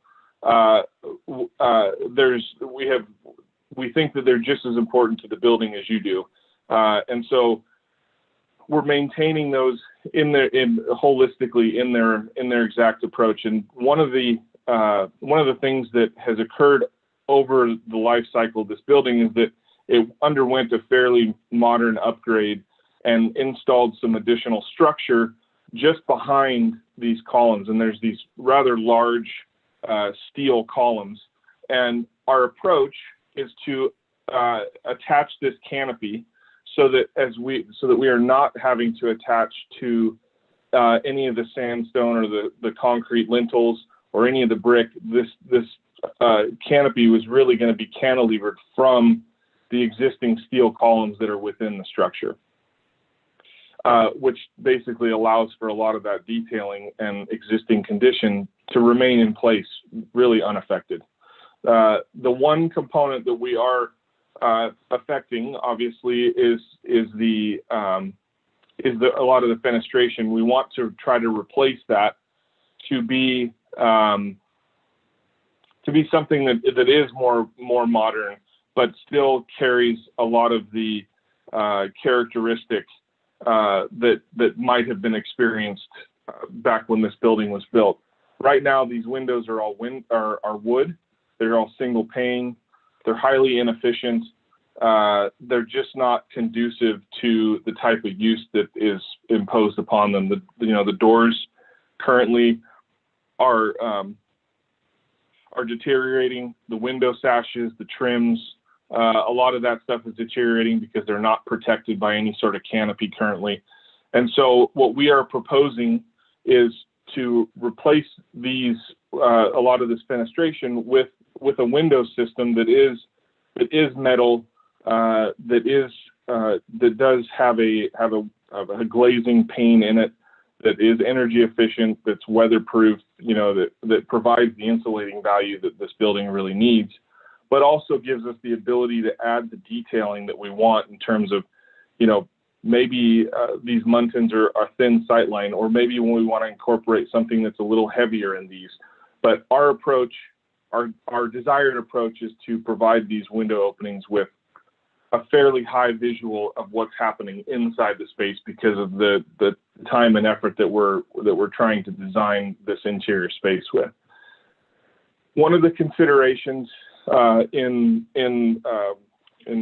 some of the testimony that you might hear tonight is that the building had undergone some renovation in 2001, and it did do that. There's no question about it. But that work is now starting to deteriorate, and we're just trying to look at this building and say it is an important building, but we want it to be here in the next 20, 30 years. We want it to be here in the next 50 years, and implementing the systems that we're trying to implement, we think will help encourage that. One of the other things that you might hear in terms of testimony is some of the detailing that's currently in place. As a point of reference, this is what the building looked like originally.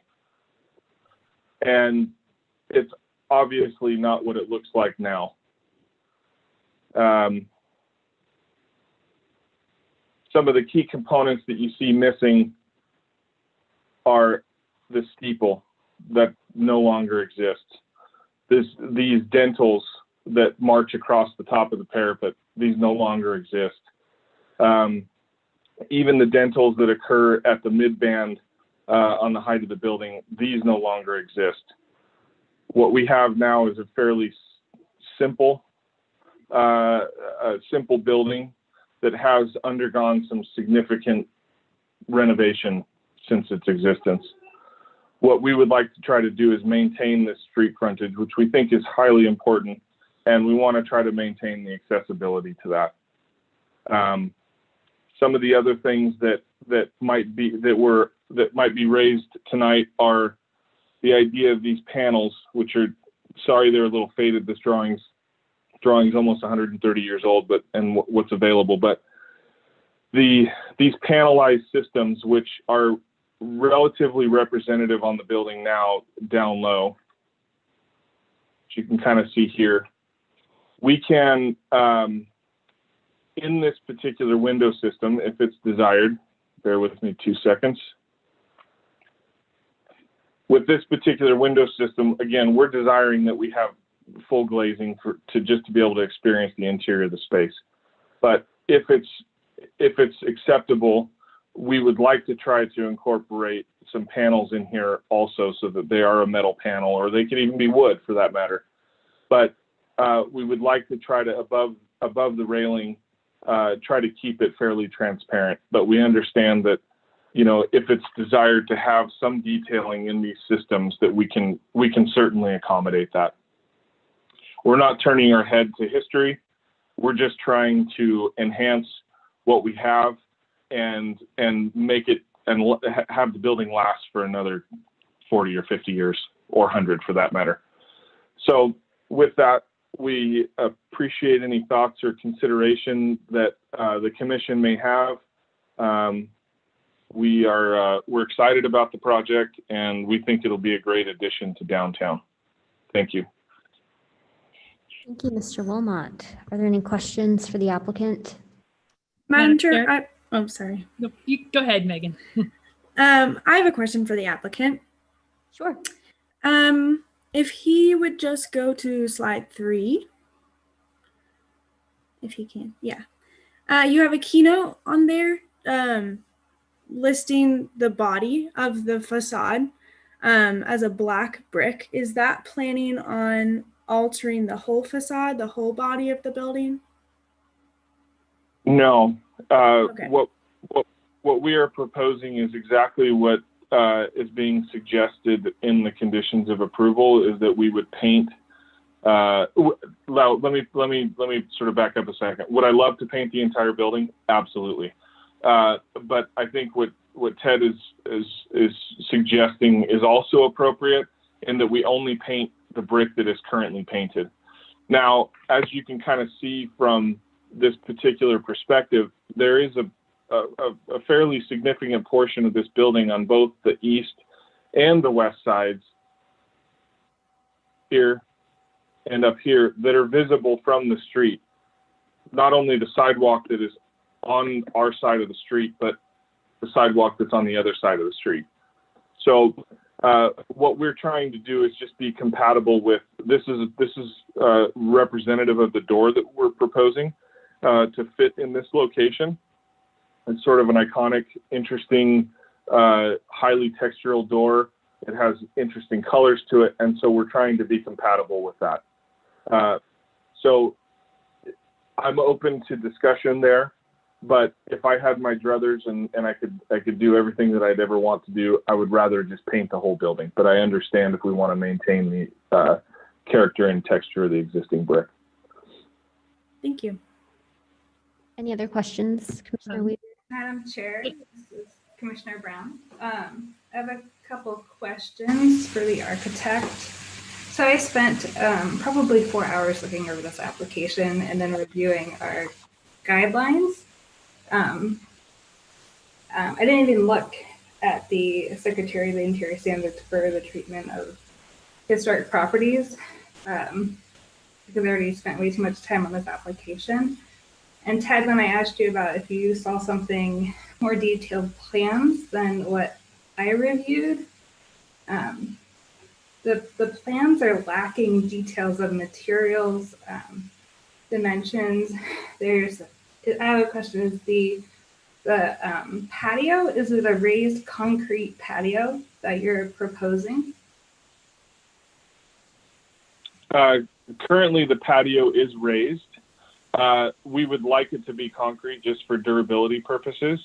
But, you know, in an ideal world, given the high traffic of what tables and chairs could be out there and just, again, maintaining that level of accessibility, we feel that concrete's the most durable, reasonable solution for that in order to maintain the accessibility and the level between the two floors. The floors being the floor inside the building and the sidewalk below being 6 or 8 inches below. We want to elevate that to make it so that it's one consistent level and navigable by a wheelchair. Yeah, I understand the accessibility into the first floor, and that makes sense in that one entry. So our guidelines point to 2.1 or 2.14.4 that sidewalk cafe elements should not be attached to the building. So that includes the awning that you're proposing, which is a metal awning, which is generally not appropriate. It should be a fabric awning. And then the concrete patio, of course, that is a permanent fixture. And that kind of also goes against under the old Boise, it's generally appropriate to maintain a continuous street wall with 0 front and side setback of historic properties on the block. I would consider that you're changing the street wall. If you look at that entire block, it's all one street wall, except for where it steps back on that other side of your building, on the east side, I believe, where that other little patio was put in. And I have a question for you about the transoms, and there's currently, I believe, 3 recessed entries on the front of the building. Is that correct? There's 2 recessed entries. Okay, and are you keeping those recessed entries or are you changing them? So right now, there's a set of transoms that are above all of the doors and above the lower set of windows. And all those transoms are, let's just say, flush with the face of the building facade. They might be recessed 6 inches or so, but they're not recessed at the same dimension as the doors themselves. And so what we're trying to do is remove the 2 entries to make one accessible entry. So you are removing that other recessed entry then? That's correct. Okay. The door. And the columns would remain at the front of the building. Okay. Have you reviewed the standards for the treatment of historic properties and the city's guidelines for commercial properties? Yes. Do you feel that this project meets those standards? I do. I think that there are some considerations that we're making that are representative of how a building can adapt and how it still can be compliant. It doesn't, just because the building isn't compliant with every single standard, does not make it not compliant with the standards. Okay. Thank you for that. So my biggest concern, I guess, that with what you're proposing here is the permanent patio, the railing, the awning, and the changing of the storefront. So under our guidelines 4.1.4 under storefronts, this is a block form commercial building. It says commercial buildings have unique character defining elements, including historic storefronts and their basic elements, bulkheads, piers, display windows, transoms, doors, entrances, and friezes. And these elements should be identified, retained, preserved, regardless of first floor uses. And I know that this building went through, actually in 1983, it received federal tax credit for its rehabilitation by one of, I would say, the pioneering preservationists in Boise, Joan Carley, who pushed to get the old Boise district listed in the National Register, and then subsequently we also have the local district. And I, as a Secretary of the Interior qualified architectural historian, believe what you are proposing, it doesn't meet the standards. The materials on the current storefront may be newer, but they reflect the historic character of the building far more than what is being proposed. I also believe we shouldn't really be commenting on this project because the plans, I just feel like they're incomplete. They don't have building materials. The windows are not defined. I know Ted had put conditions of approval, and one of those conditions said we could have fiberglass windows, which aren't allowed in the commercial districts in Old Boise. So there's just a lot of red flags for me for this project. In this district, I looked at the district in all, there's about 55% contributing. After these changes that are proposed, the building's not going to be contributing. And that's a professional opinion. We've seen this done. The old spaghetti factory was approved at one point. That building was listed in the National Register. It was part of the Old Boise Historic District. Those changes that dramatically altered that storefront, or that front of the building, not a storefront, it was an old bowling alley, made that building non-contributing. The new owners asked about the tax incentives for the building, and they couldn't do them because the building was now non-contributing because it lost its integrity. And I feel like out of all the buildings we should really care about in Boise is our commercial downtown corridor, which is enjoyed by everybody, not just, I don't care about a house on 17th Street as much as I care about our downtown core.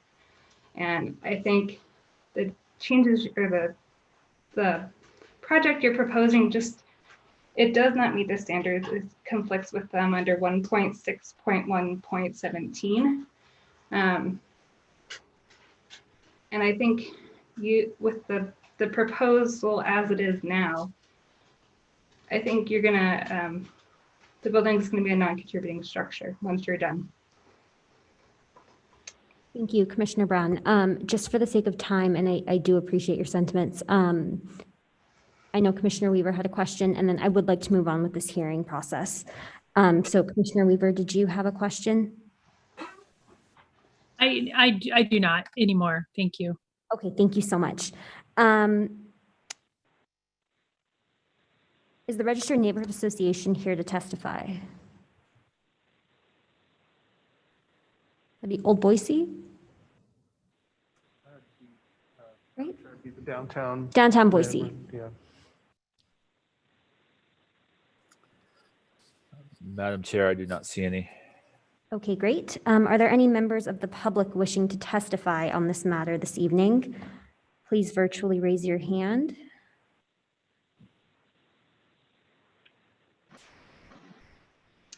Hi, can you hear me?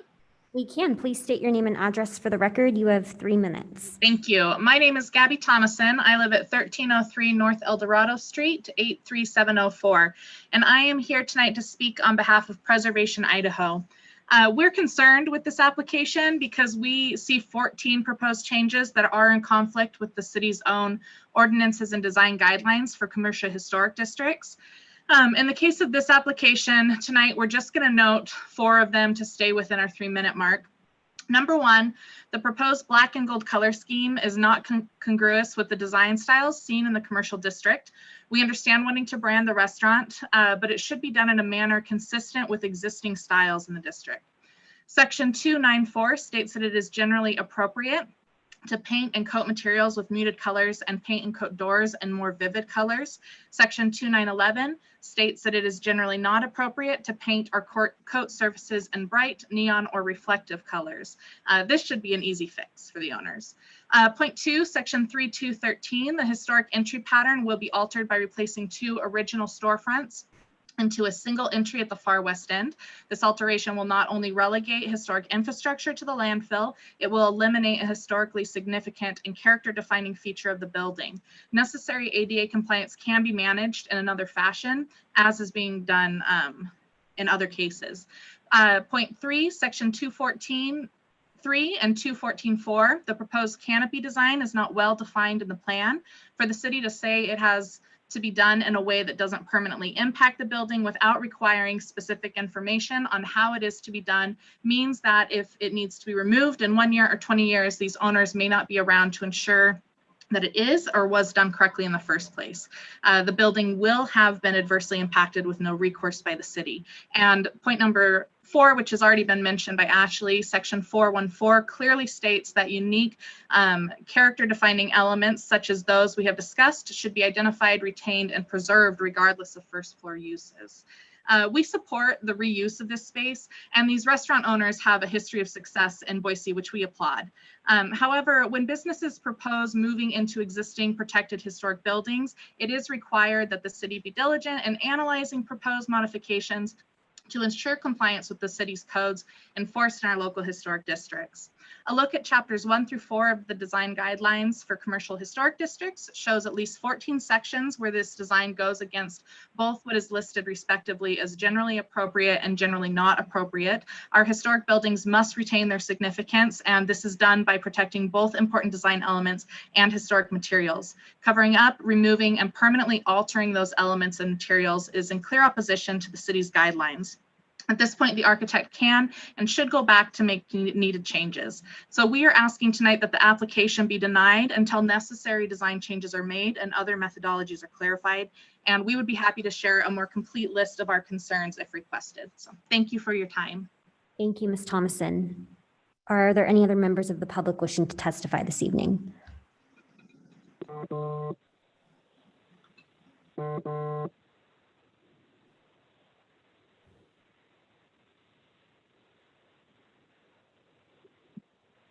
Madam Chair, it doesn't appear so.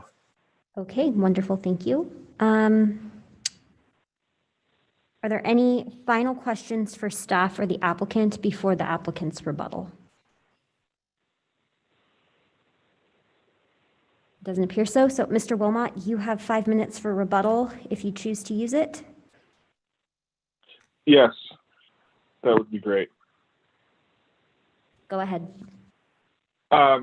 So I just in terms of response to Commissioner Brown and Preservation Idaho, the intent here is to I want to be clear, we're not covering up anything relative to the historic character of the building.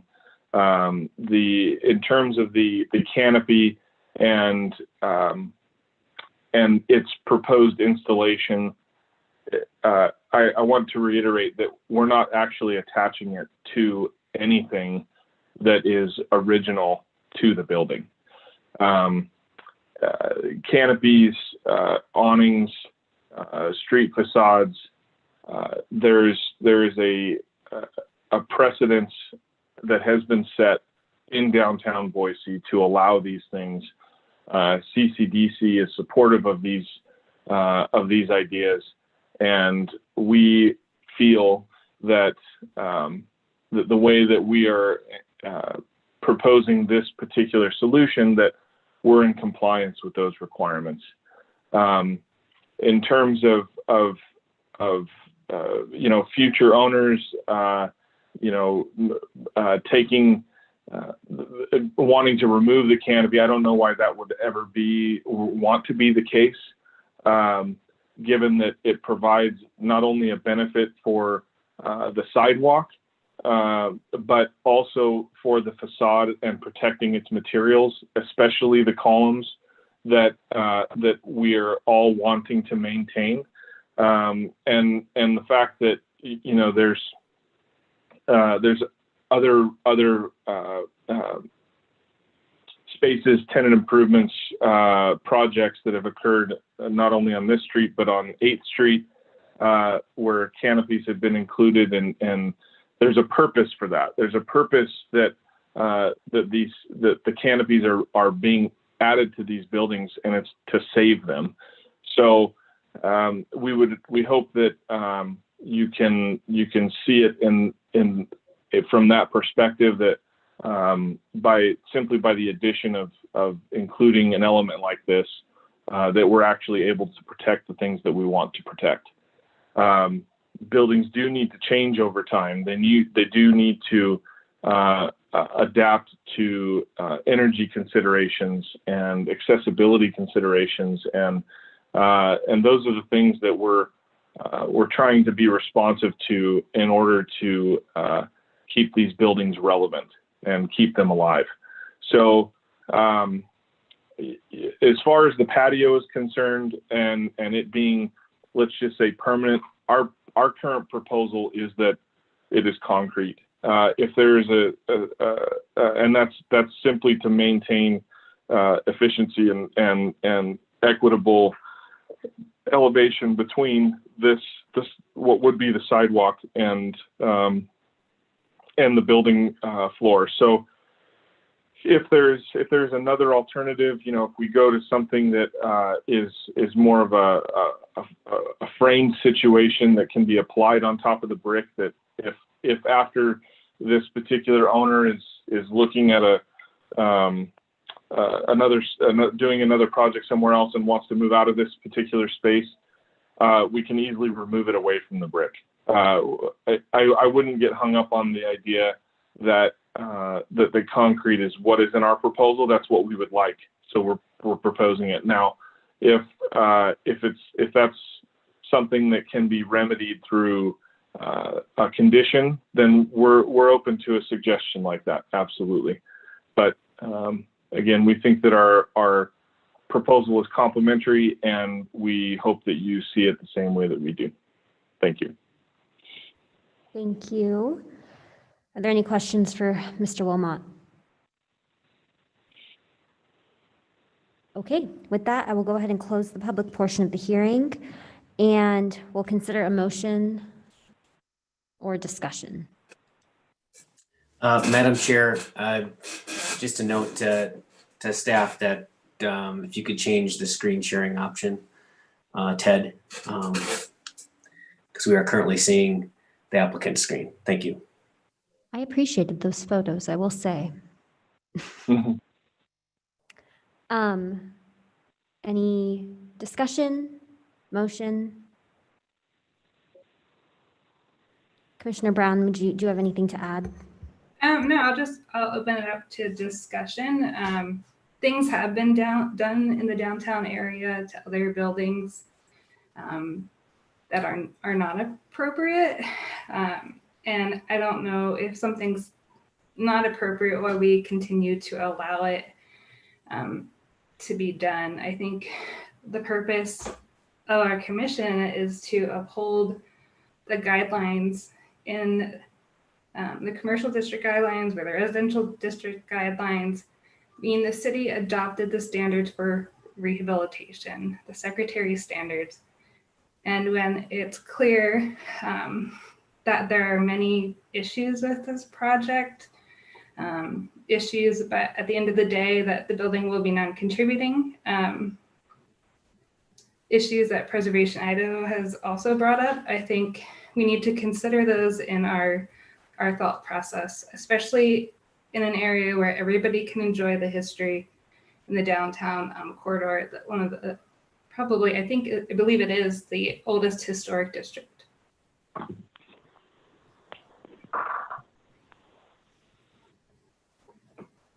Thank you, Commissioner Brown. Does anyone have anything to add? Madam Chair, Commissioner Moroni. I just want to ask Commissioner Brown a question. I'm fully in support of making these historic buildings accessible. I think, Boise's changing, we want people to have access to downtown, right? We want universal design and everybody to have access to things. So I'm wondering, Commissioner Brown, just from your professional perspective, like what are the big no-nos that are happening here that we can kind of like talk through? Just help educate me, please. Sure. So one of the things that I brought up and also Preservation Idaho had brought up was that we're changing the storefront of the building. So as I mentioned, in 1983, the building was rehabilitated using the federal tax incentives. And that process is not easy. It's strenuous. I don't know if anybody's actually gone through it and projects and tax projects, Danielle. I think you maybe have had some projects, and it's not an easy task to do. And the building currently it has more compatible historic materials design than what they're proposing. So the one is changing the entries. The other is the light pattern they're proposing. Those accordion doors are not appropriate. If you think historically about a storefront, you're walking by the store and you shouldn't have muttons in your view because you're going to try to tell you something. Right? So a clear view of that, whatever they might be selling you.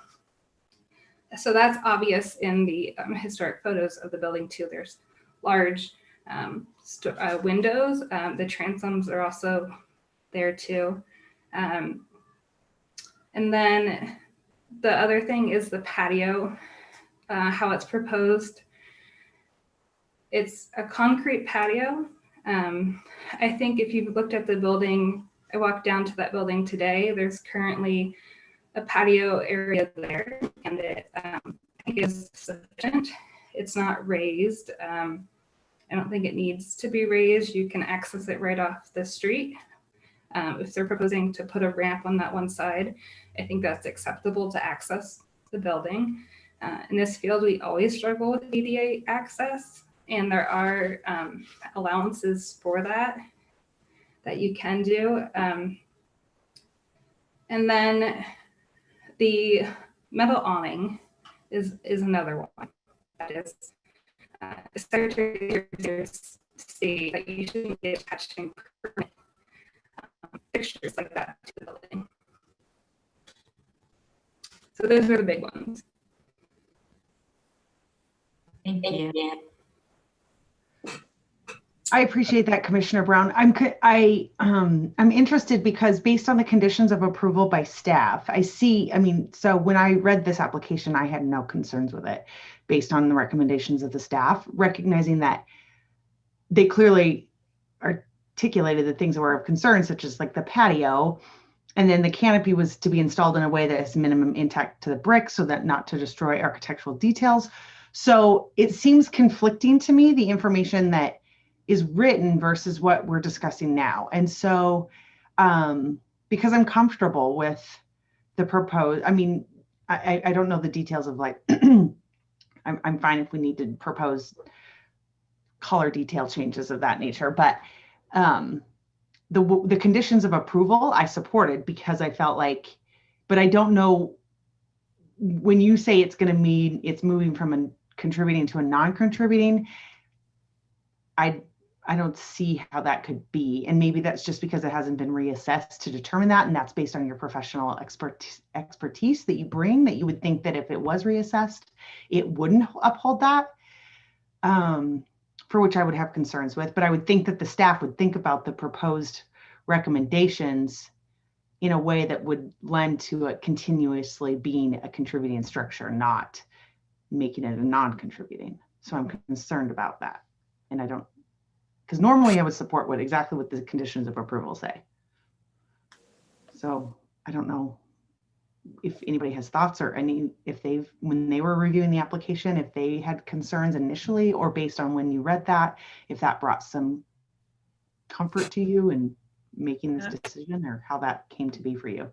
When I initially reviewed the application, that was my first concern was, oh my gosh, there's so many changes here. This building is not going to be contributing any longer. And which was why I asked staff that originally. And, right. And I, with Commissioner Brown's sentiments, I think that it sounds like that could be the case. I don't know, when or who or how that determination would ever be made, but it does feel like there's, enough changes to the facade that would, potentially change the character of the building. I do applaud the applicant for attempting to fully integrate accessibility into the building. I do know it's difficult, and I know that the existing building codes do allow some concessions to that. And I think it's so important to make a building accessible, and so I applaud that. I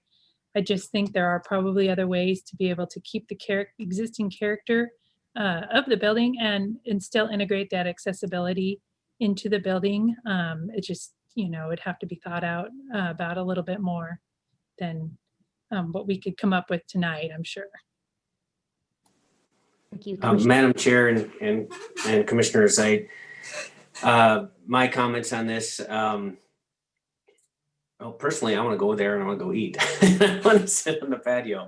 I love going to downtown. I love everything we have in the city. It's a great place. But as far as some of the points that Preservation Network brought up and Commissioner Brown, I think I would not be in support of this at this current time. But in saying that, I think it'd be nice if we could suggest to the applicant if denial did happen in this case, that the applicant go back and work with the Preservation Idaho and sit down and work with the Old Boise Historic District Association and go over some of these things together and come back to us with a proposal that hopefully all those parties have come to some conclusion on that they would agree on. And if there was a motion made tonight to deny this, I think maybe Commissioner Brown would be best making it because she had some references, but I think it's important that we reference the articles in our guidelines that this project doesn't meet for denial. So the applicant can take that back and call up these other parties and work together on coming to a solution to bring it back to us. So those are my comments. Naposki. Does anyone else want to state comments on the record before we hear a motion?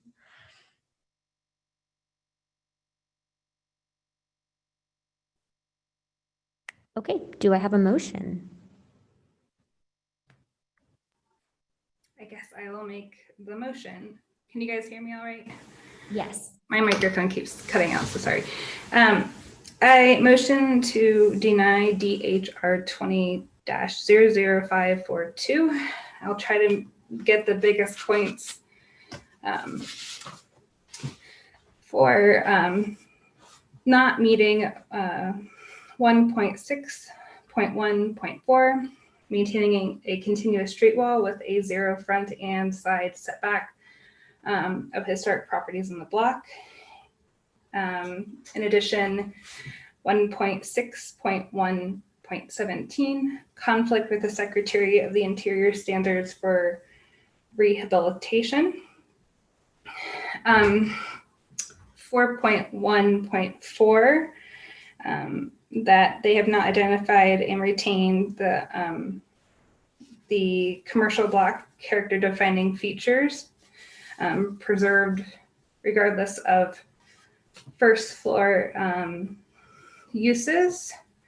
4.1.4.6, obscure or cover up original components and details with unsympathetic materials is not appropriate. And then 4.2.1.1, preserve and repair the window elements rather than replacing them. I think that is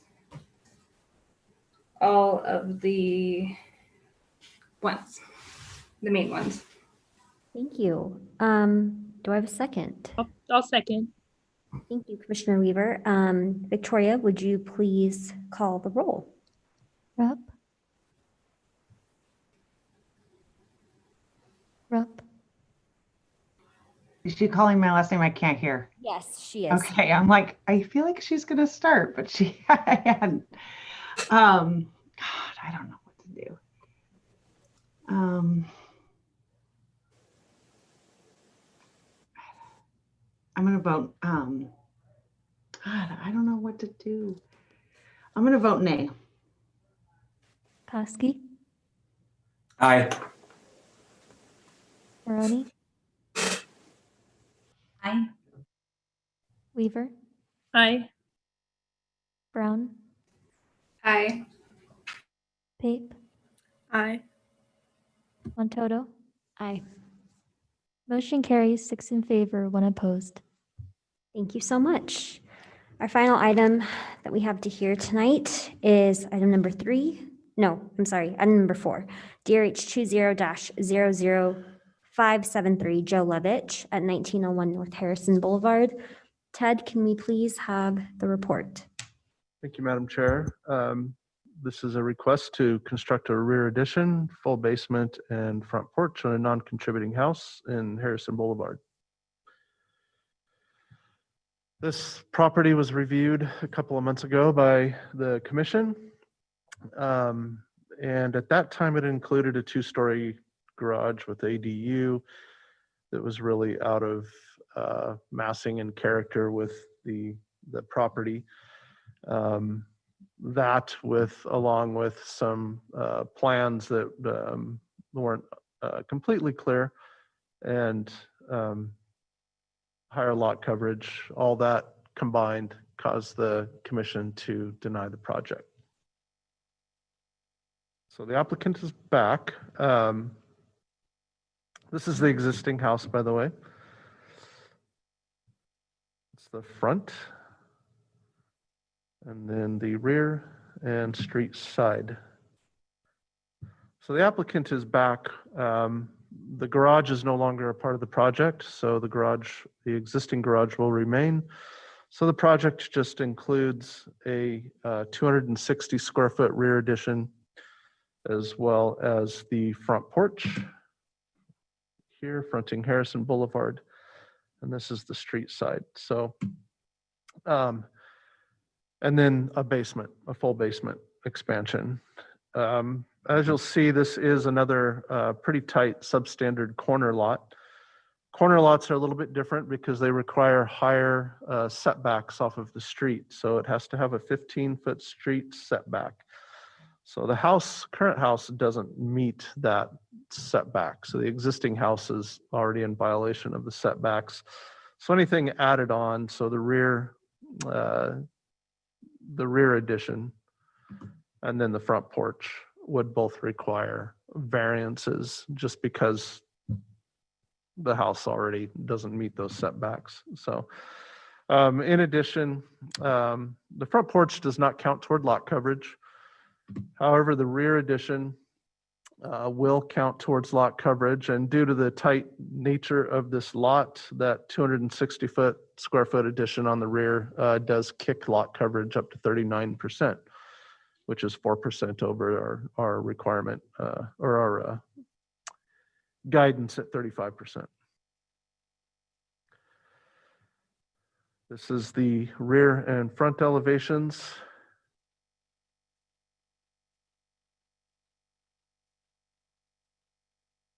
And then the side elevations.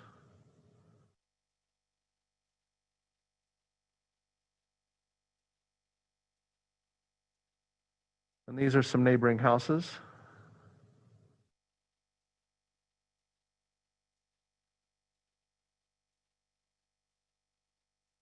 And there was no general public comment, but you'll see that the North End Neighborhood Association did comment in support of the application.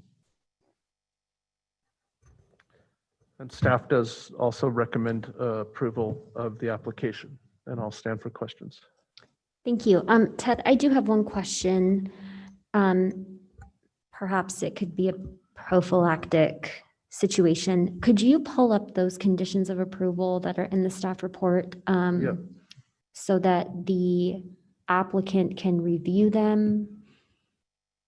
Yeah, and I believe I have kind of been emailing. I think he's Oh, already great. reviewed them, but I will Excellent. bring those up. They are in the summary for the project. So as you'll see, standard conditions that we have on a lot of these applications dealing with the materials of siding and windows.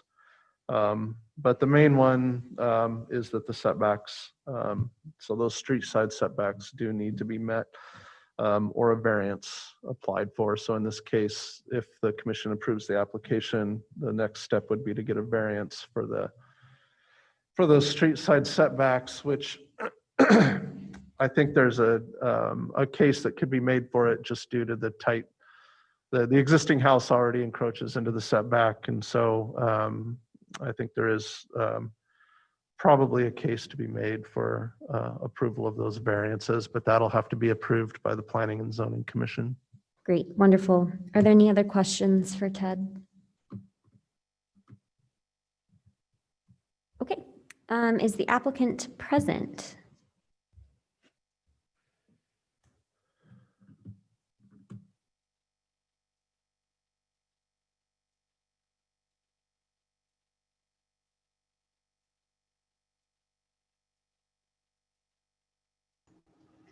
Good evening, Paul Desaunier, 1901 North Harrison Boulevard is here. Wonderful, thank you. Go ahead, you have 20 minutes. Well, thank you for your time again tonight. I'm more than prepared to do an in-depth presentation to kind of give some more background on our presentation, but we are prepared. I am prepared to accept the conditions of approval that are outlined in a staff report supporting approval of our project. So if that makes it easier, we certainly accept those. Or if you'd like me to proceed with a supporting presentation, I can do that. I think for the sake of time, if you are in agreement, we can accept that as your testimony and then move forward with the rest of the hearing process. Absolutely. Thank you. Sounds great. Thank you. Are there any questions for staff or the applicant? We did receive a note from Nina in support of the application, but is anyone from Nina here to testify this evening? Madam Chair, does not appear so. Thank you. Is there any member of the public wishing to testify on this matter?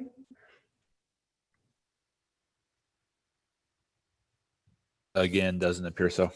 Great, thank you, Josh.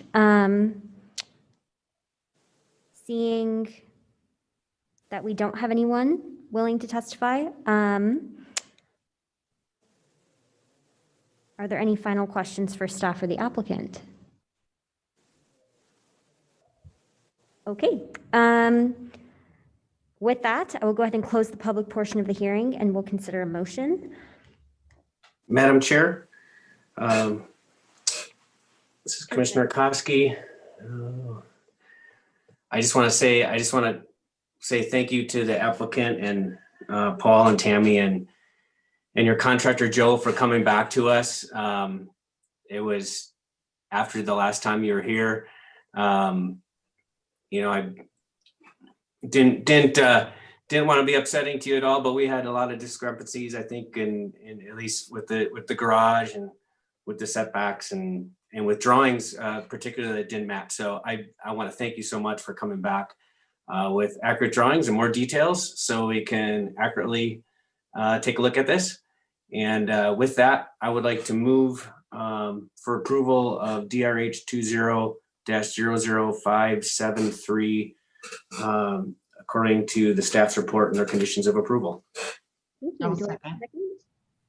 Oh, sorry, I missed who that was. Erica Rupp. Great. Thank you, Commissioner Rupp. Victoria, will you please call the roll? Rupp, Aye. Koski, Aye. Maroney, Aye. Weaver, Aye. Brown, Aye. Pape, Aye. Montoto. Aye. All in favor, motion carries. Thank you so much. That concludes our hearing for this evening. Thank you all for your time. And we will see you February 22nd. Thanks. Thank you all. Have a good night. Happy birthday, Ted. Happy birthday, Ted. Nice to see you all. Happy New Year. Happy birthday.